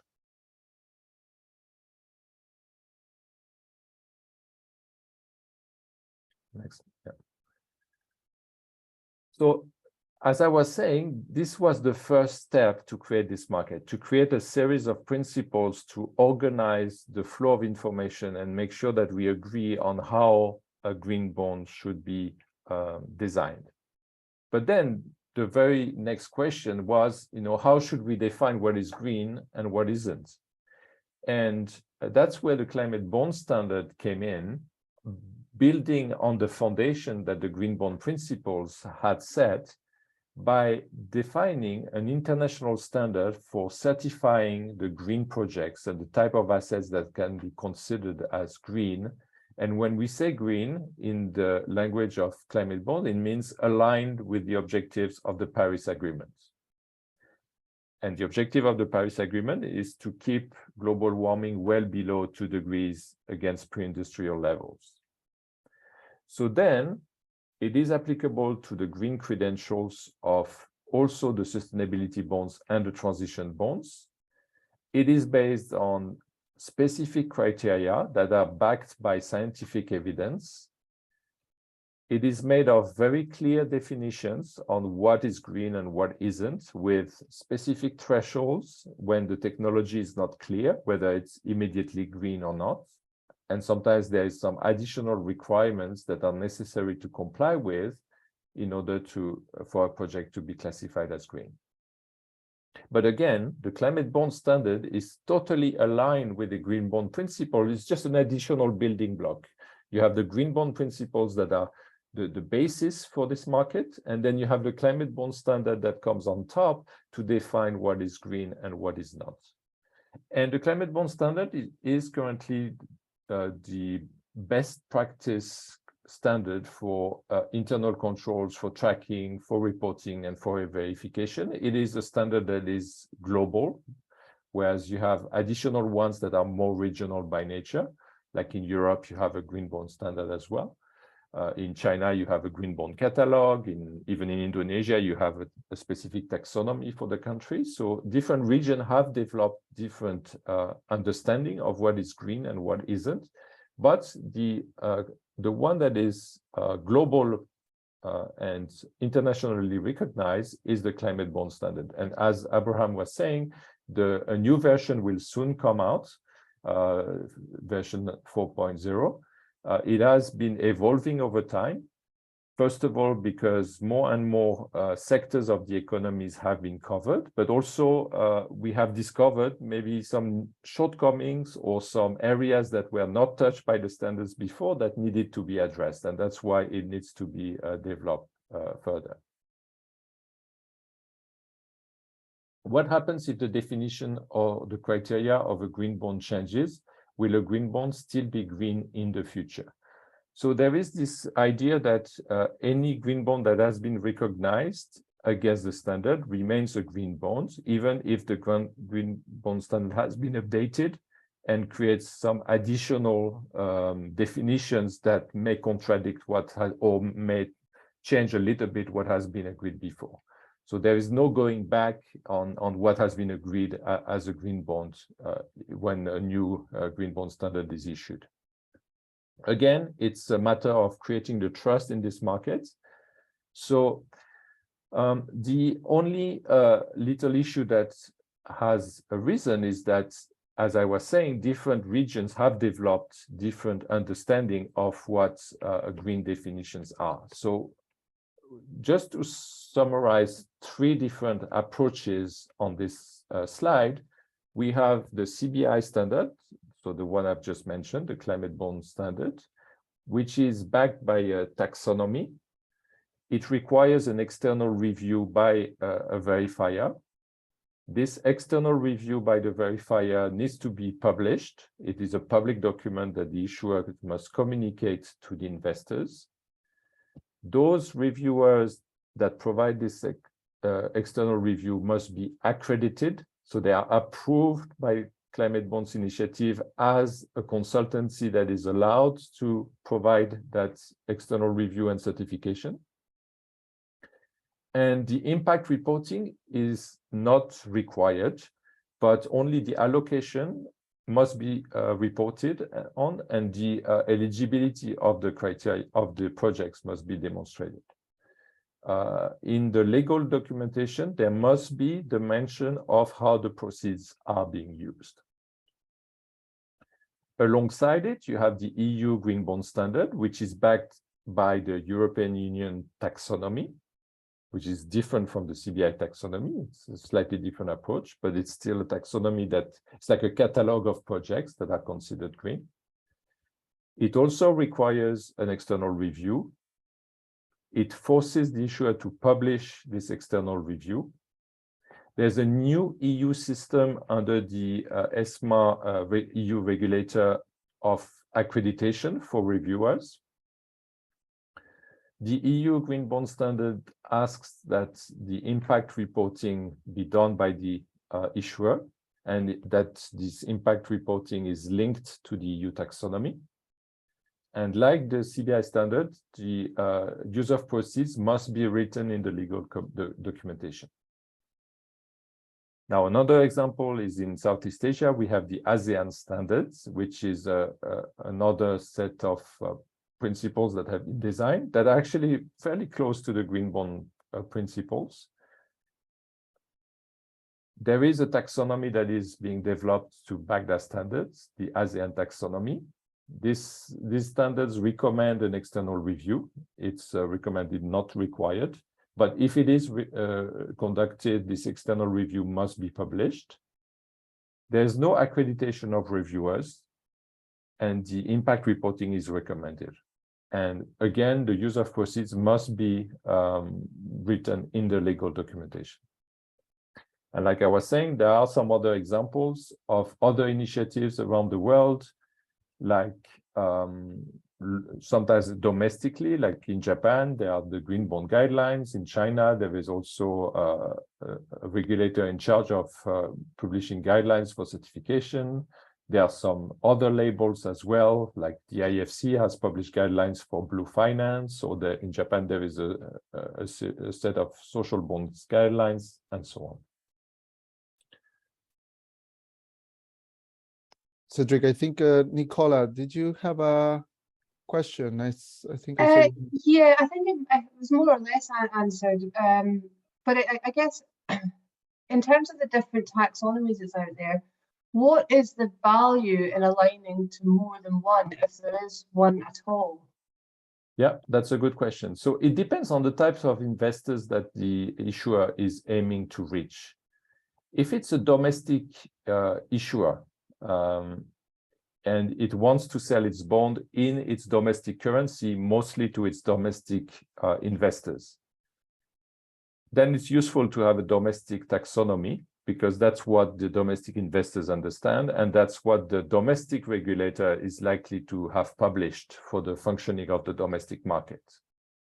So that makes a lot of sense for an issuer that just wants to raise capital in his home market to issue against the domestic standard or taxonomy. If the issuer wants to reach out to some regional group of investors that are more familiar with, for example, the EU taxonomy, then it makes more sense to comply with that taxonomy. And again, if this issuer has a global ambition and wants to really reach out to all investors and have a common standard that everybody understands, then a global set of standard is more appropriate. So it depends what level of investors this issuer wants to reach. There is a role for a domestic taxonomy for the domestic investors. Sometimes there are some particularities. In Southeast Asia, for example, in Malaysia, there is a very active Islamic finance market. So they have developed an SRI framework, socially responsible investor framework, to comply with certain particularities of their own financial markets due to some particularities that they have. And there is a fair amount of Islamic green bonds that are being issued, the green sukuk, for example. But there are other examples around the world where this is happening also. In China, the domestic market is regulated by specific guidelines that are proper to China. Johanna, you had a question as well? Yes, just wondering, with all the different taxonomies and green definitions. Now that there are developments, for example, in Europe and the UK on basically definitions of greenwashing and this type of rules, wouldn't it be an issue if, for example, these type of frameworks are not recognized in within the internal frameworks? Wouldn't there be issues, for example, if you're saying that your bond or your product is green under CBI standard or under ICMA standard, etc.? Because obviously you're in the UK or you are in Europe. So isn't there a need to really get the regulator to recognize?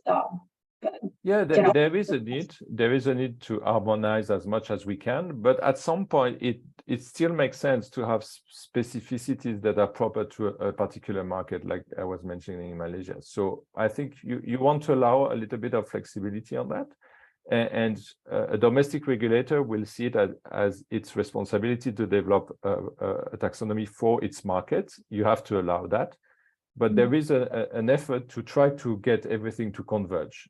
And there is what we will mention it, the common ground taxonomy, which is an attempt to make sure that anybody who's developing a taxonomy around the world is aware of like a core set of principles to make sure that we have some convergence. So very briefly, the aim of a taxonomy is to create a uniform classification system so that everybody, it's a language to make sure that everybody understands each other in order to avoid the market fragmentation that we were just describing. And more importantly, to protect against green and social washing, to make sure that when investors invest in a green instrument, their capital is going to the right place. And also to provide a basis for some policy actions like creating labels, incentives, and so on. And so CBI has been a very strong, an entity that plays a very strong role in developing that body of the market. And you know, the idea from CBI's point of view, it must be science-based, it must be dynamic. It must have a strong governance, it must be transparent, and it must also, actually that's more of a recent addition, it must also consider what about the transition of activities that are not green, you know, how to tackle the brown aspects of our economies. That's an important aspect of developing it. Yeah, one more question maybe? Gerten? A question about greenwashing. Do you have any examples, recent examples of greenwashing in the label bond market? And what about non-green issuers? For example, airports.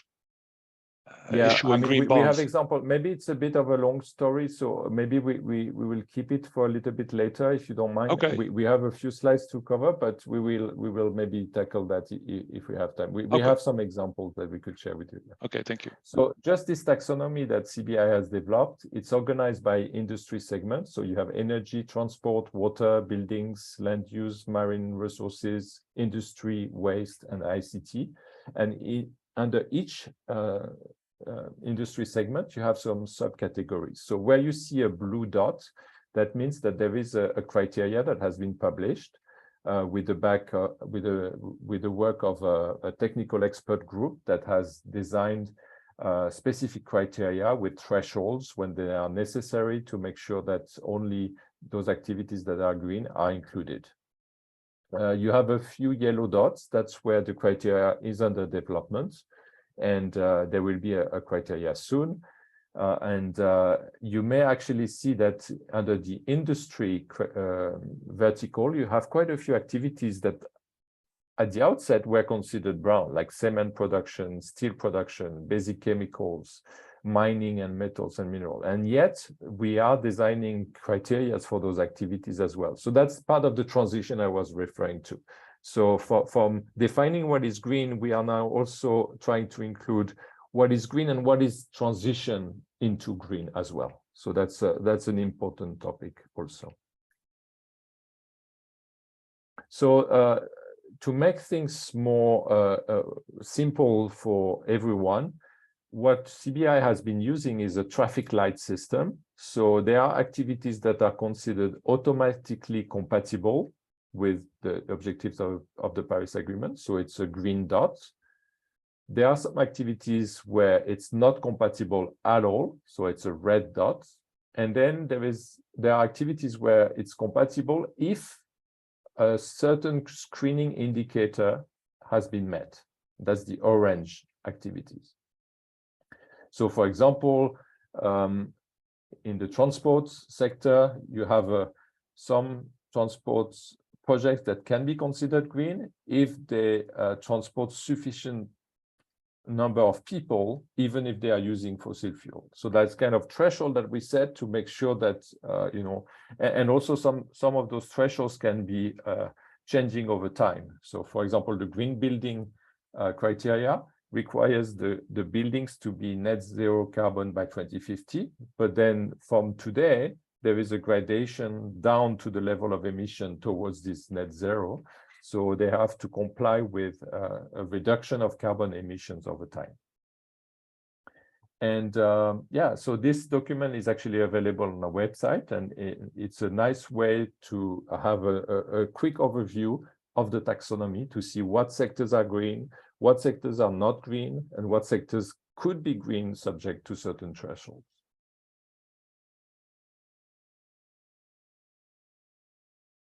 Next slide, please.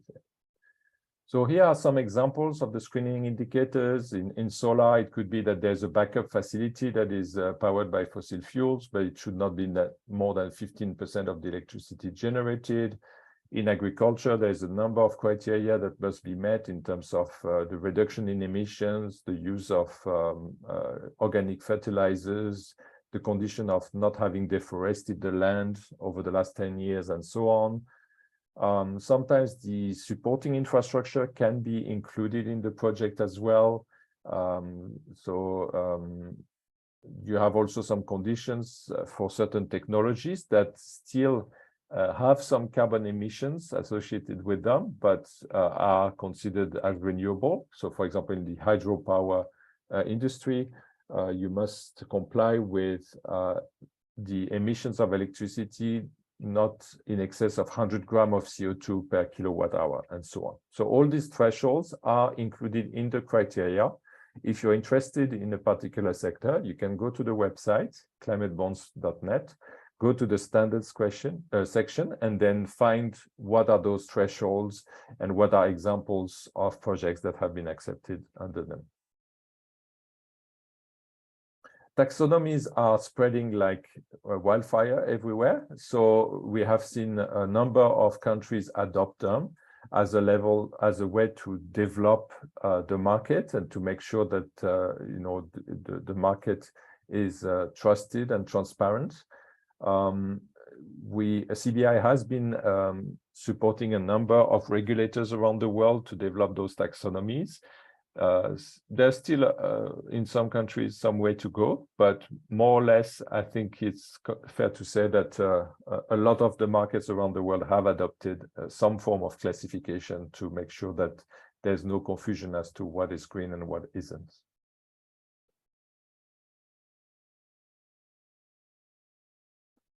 So going forward, there will be future developments in the taxonomies. For example, the social aspect of the green projects must be taken into account.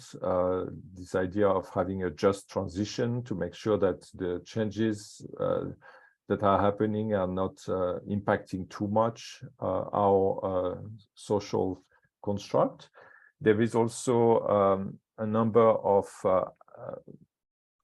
things that are important to manage. Climate change is having some profound impact on our environment. There are some projects that are linked to adapting to those those changes and mitigating their effects. So it's really about combining all those elements into the taxonomies. And as we learn, you know, through sometimes unfortunate events, and we need to make our economies more resilient against future shocks, and that's what the taxonomies will help us do. Good. Thank you very much, Cedric. Colleagues, A lot of questions. That was fun. are you still with us? Who's falling asleep? Who's checking emails? Who's traveling the world in your thoughts? All good? How are the energy levels? We're almost done. Questions, colleagues?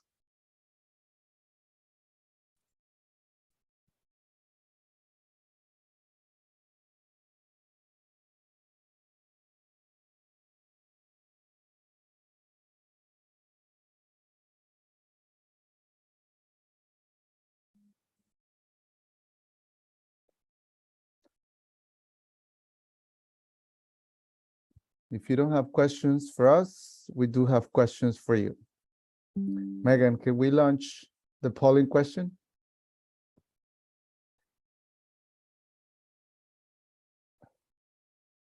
Just as a recap, colleagues, of what my colleague Cedric explained in this block. Underwriters play a critical role in many industries in the financial world.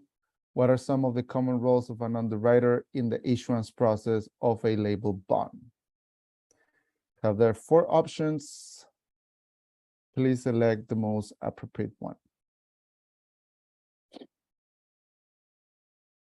12, 13 responses so far, 14, 15, 16, 17, 18, 19. Good. We're almost reaching 100%. 22. Still a few to go. 24. 26. Okay. In 5, 4, 3, 2, 1. Can we check the results, Megan? Great. Thank you. Well, the good thing here is that you all got it right because all of them are correct. Okay. But of course, the most appropriate option in this particular case will be option D. Okay. So just briefly, my colleague Cedric already highlighted why underwriters are important, but well, you know, they basically work closely, you know, with the issuer, for instance, on their strategy, on the development of the bond framework, also with the vast network of professionals or the organizations that are supporting the process. They help issuers define the scope of the eligible, you know, projects, green or social projects. They also contribute to educate issuers on these products. You know, they advise on pricing. You know, they also help, you know, since they have a lot of experience in this field, they also help matching issuers with investors, you know, for transactions and so on and so forth. So hopefully that's clear, please. Let's have another one, Megan. I think we have a number of questions, but let's just have another one. We're running out of time. Okay. We talked about CVI standard. Which of the following statements is not true about CVI standards? This one is quite tricky, huh? There's only one little word there that gives you the answer. So we're making things a little bit more complicated for you.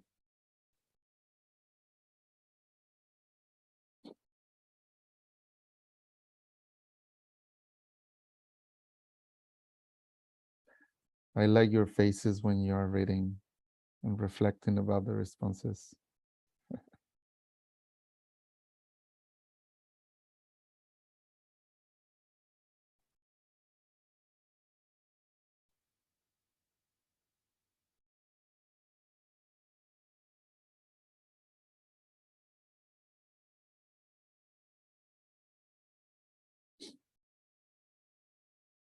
We have half of the responses. Let's give you have 10 more seconds because this one is tricky.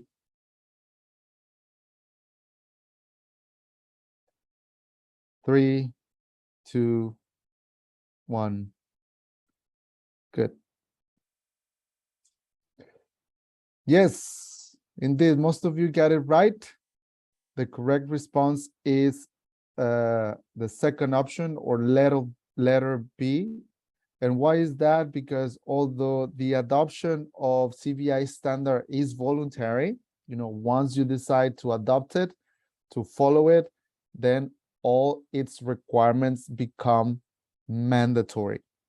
Okay, so you need to comply with all of them in order to be certified against our standard, and in order to keep the certification status of your instrument, you need to comply with requirements pre-issuance, at issuance, and at post-issuance. Okay, and if you would like to have a little bit more detail on what those requirements are, the version 3.0 is at the moment available in our platform, but be mindful of the fact that version 4 is coming very, very soon.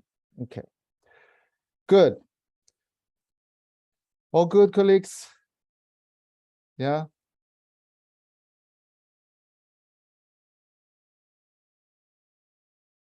We are about to finish. We have 30 more minutes to go. No, 20 more minutes to go. Okay, colleagues, so I'll go quickly through the rest of the slides.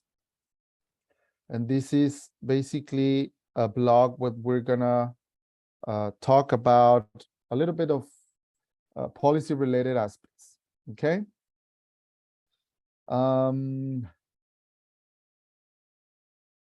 What we've done in the previous slides, it's basically discussed about existing label, existing infrastructure supporting the label bond market. Okay, and this infrastructure, of course, is contributing to scale up the market, to increase the number of issuances of label bonds. And this last part, colleagues, of today's session, we're going to talk a little bit more about the role of the public sector, with perhaps a skewed focus on the green bond market. Okay, and what we have seen in the past decade or so, pardon me, is that basically voluntary actions are the ones that have channeled significant capital to projects that are addressing social or climate issues. Okay. However, if we compare particularly the green bond market, which you might recall that I mentioned at the beginning of the session, it's perhaps the most mature label bond market as of today, and it stands at around $2 trillion US. $2 trillion US. If we compare those $2 trillion US with the $140 trillion US total bond market, then I think it is evident that there's still many, many opportunities for the green bond market to grow, for the label bond market to grow. Okay, so we would like to see all of this debt being issued to have a label, whether it's a social positive outcome, whether it's an environmental positive outcome, whether it's a mix of both. That will be, I think, the right direction to follow. And for that, of course, the public sector action is fundamental. Okay, governments are central in order to create an enabling environment to support this market, to support the healthy and the dynamic growth of this market. They can help speed up, processes by supporting existing initiatives, or by taking action where the market is lagging behind. Okay, and here we can talk also about financial regulators. They also play an important role because they have, as my colleague Cedric mentioned before, they have a variety of tools that they can use to influence the lending or the investment behavior of banks, for instance. Okay, the private sector, well, their involvement has been significant in this agenda, but actually perhaps one of the most important elements to highlight about this is the fact that they have pushed, or they have incited governments to take more action. They have invited governments to intervene in this process. We have seen that the rapid growth of green bonds coming from the private sector has pushed policymakers to engage on supporting this market. And of course, we are hoping that what has happened with the green bond market will also extend to other labels. Pardon me. Now in here, colleagues, we have just a list of different actors from the public sector, but we have also included here banks and international standards, verification entities. And this is a list of measures that they can contribute with in order to overcome the market's specific barriers. Okay. For instance, when we talk about governments specifically, they can participate in label bond market development committees. Okay, they can establish national infrastructure planning agencies.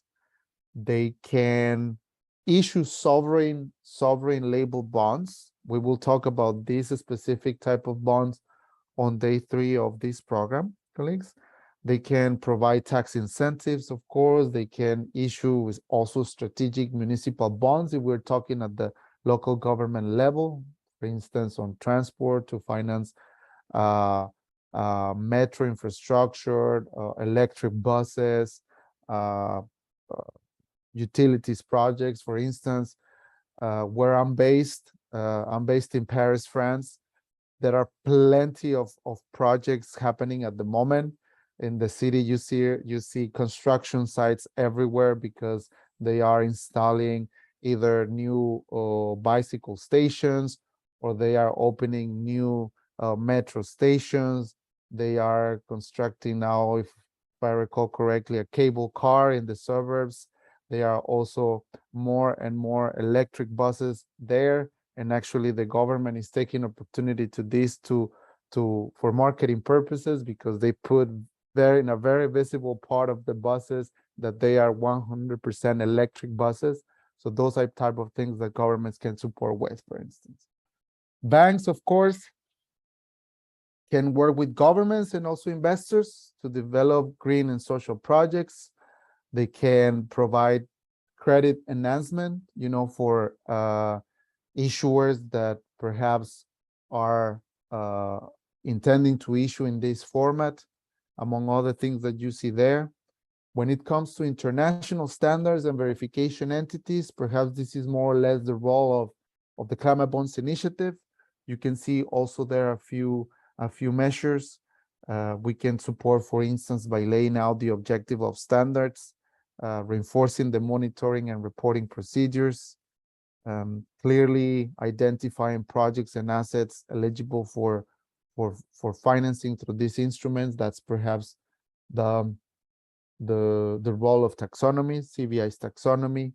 Bring together investors, industry, and governments. We work closely with all of these stakeholders and provide capacity building.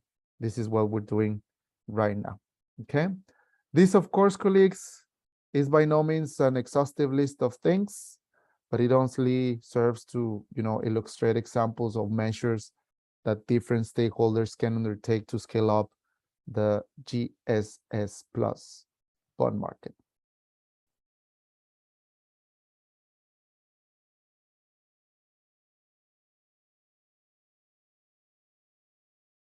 Here, colleagues, just a few multilateral and international initiatives that are contributing particularly to the green finance policy debate. Okay. Perhaps many of you are familiar with the TCFD, another acronym to add to the list of your already extensive list of acronyms. So that's the Task Force on Climate-Related Financial Disclosures. And they basically, their work focuses on developing recommendations for climate-related disclosures. And of course, this is highly important because that helps promoting informed investments and decisions. You have there the Network for Greening the Financial System. They have been a key player in enhancing the role of the financial system with the purpose of mobilizing capital for green investments And of course, they also, in this line of thought, they have been promoting best practices on green finance through the different work streams that they have.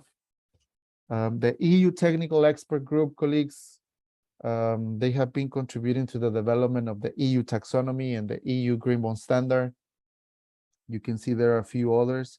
Perhaps another one that is important to highlight is the International Platform on Sustainable Finance, the IPSF.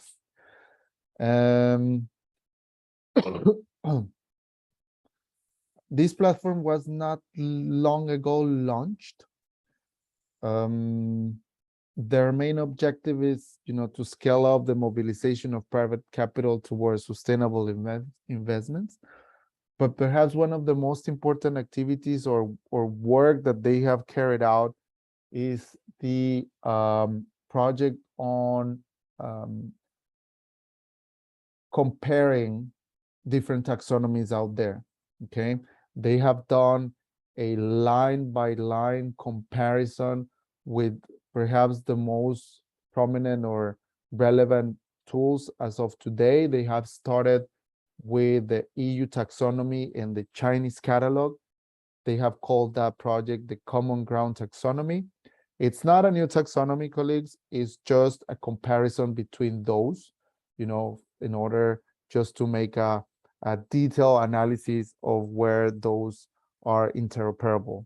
Okay, that document is available on internet if you are interested, and I'm sure that my colleague Megan can share with you the link. A couple of examples, colleagues, just to illustrate what has happened in a couple of jurisdictions in the past slides, in the last 4 to 5 slides, we have seen the role of governments. Okay, we have tried to illustrate what they can do, and also the role of other relevant actors. And that is very important because they can help, in scaling up this market. Now, in here, we have a couple of examples, a couple of national cases to further illustrate the government's involvement in these processes, in the bond processes, and mainly in the green bond market. Okay, I will start with this one very briefly. I'll perhaps cover this one in detail and then the next one just more superficially because we are running out of time.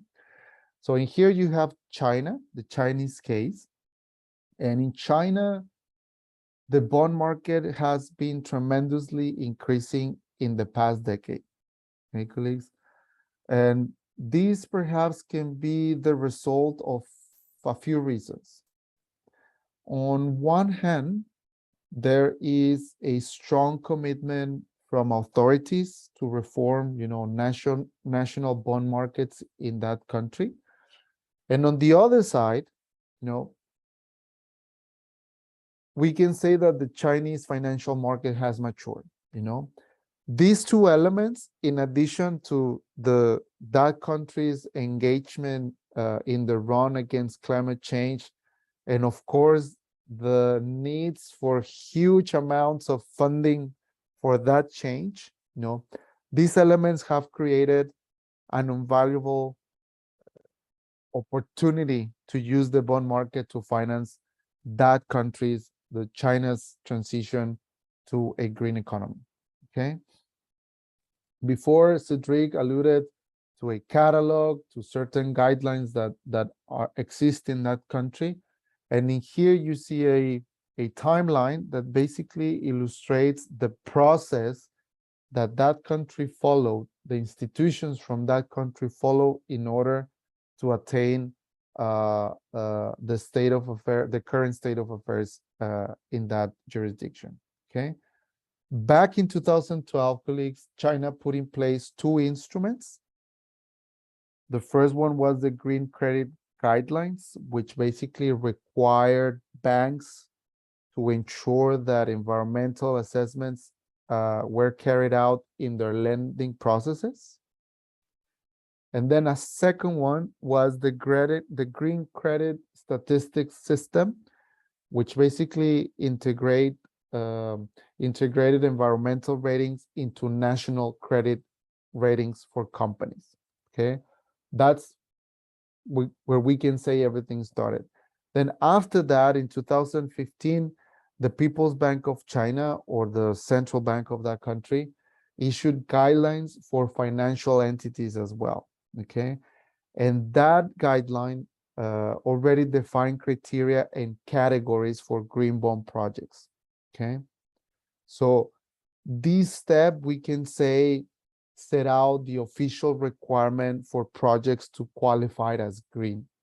Okay, because at that time, these guidelines already started touching upon management of proceeds, reporting, a classification system, you know, in the form of a catalog, you know, a classification system of green projects. So you can already start seeing, you know, similar elements to the ones that we have been discussing so far.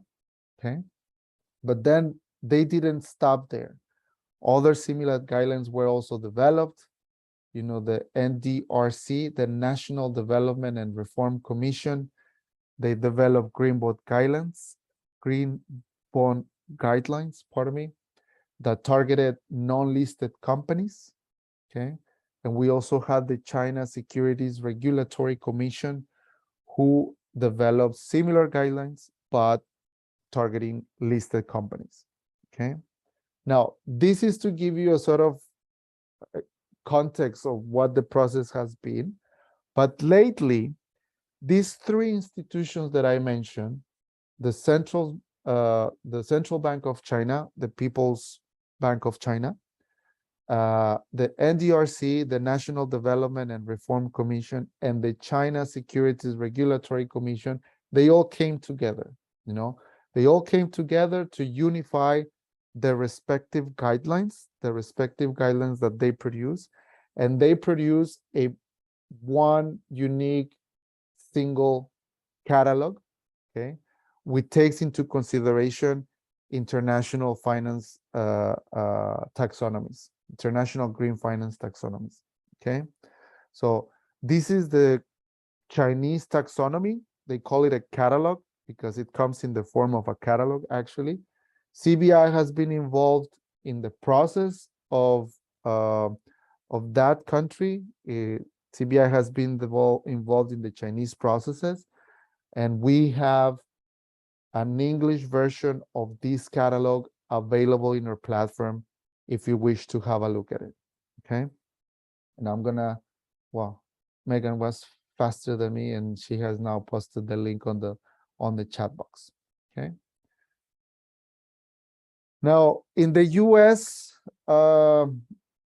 this is the second example that we wanted to illustrate. I'll be quickly on this one, just to say that the US is it is the most prolific source of green bonds. And in this particular country, the market has received a strong support from states and municipalities. Okay, in here, for instance, we can highlight the example of the state of California, one of the richest states in that country.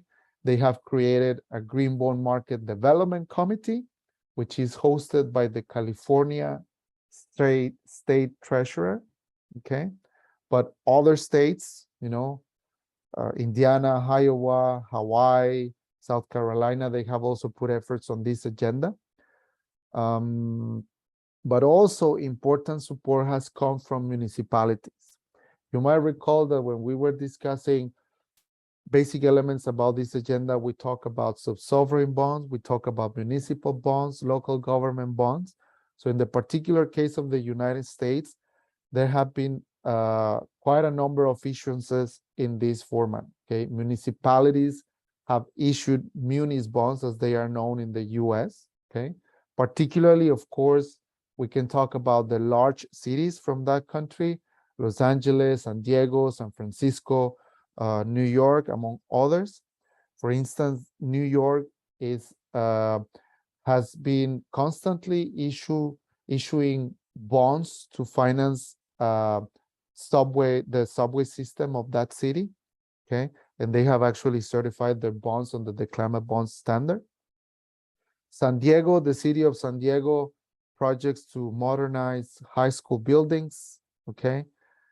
Solar energy projects as well, but these are just a few very broad examples among the many that exist in that country. But we will provide you more statistical information, colleagues, about sovereign bonds on day 3, okay? And also we're gonna highlight a few other countries.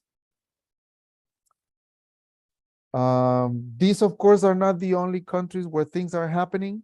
Many other countries have are supporting the label bond market, by either issuing sovereign bonds. We can mention colleagues here are based in Indonesia, so Indonesia has been putting efforts on this regard. Ireland in Europe, Poland in Europe, Hungary, the Netherlands. In the Americas, we have Mexico, Chile. In Africa, we have Nigeria and Egypt. France, which is the country where I'm stationed right now, it's has been very active. They have been issuing green bonds since 2012. It's now placed. This has now placed the country as the largest green bond market in the continent. Chile is a particular and interesting case because it's the very first country worldwide to issue a sovereign green bond, a sovereign social bond, if I'm not mistaken, a sovereign sustainability bond, and it's the first one that has issued a sovereign sustainability-linked sovereign bond. So they have issued in all these formats. So very good examples there that perhaps if you are to issue at a sovereign level to get inspiration from, okay? So as you can see, colleagues, the label bond market is a very vibrant and active agenda all over the world. We have many publications available in our platform, which illustrate the state of the market worldwide. We have included there just the summaries of last year. We're still compiling all of this information to produce the state of the market annual report that we produce on an annual basis. So keep an eye on that because it's going to come very soon available. Okay. We went over our time by 2 minutes, colleagues, but we managed to finish. I want to ask you before we close this session, any questions?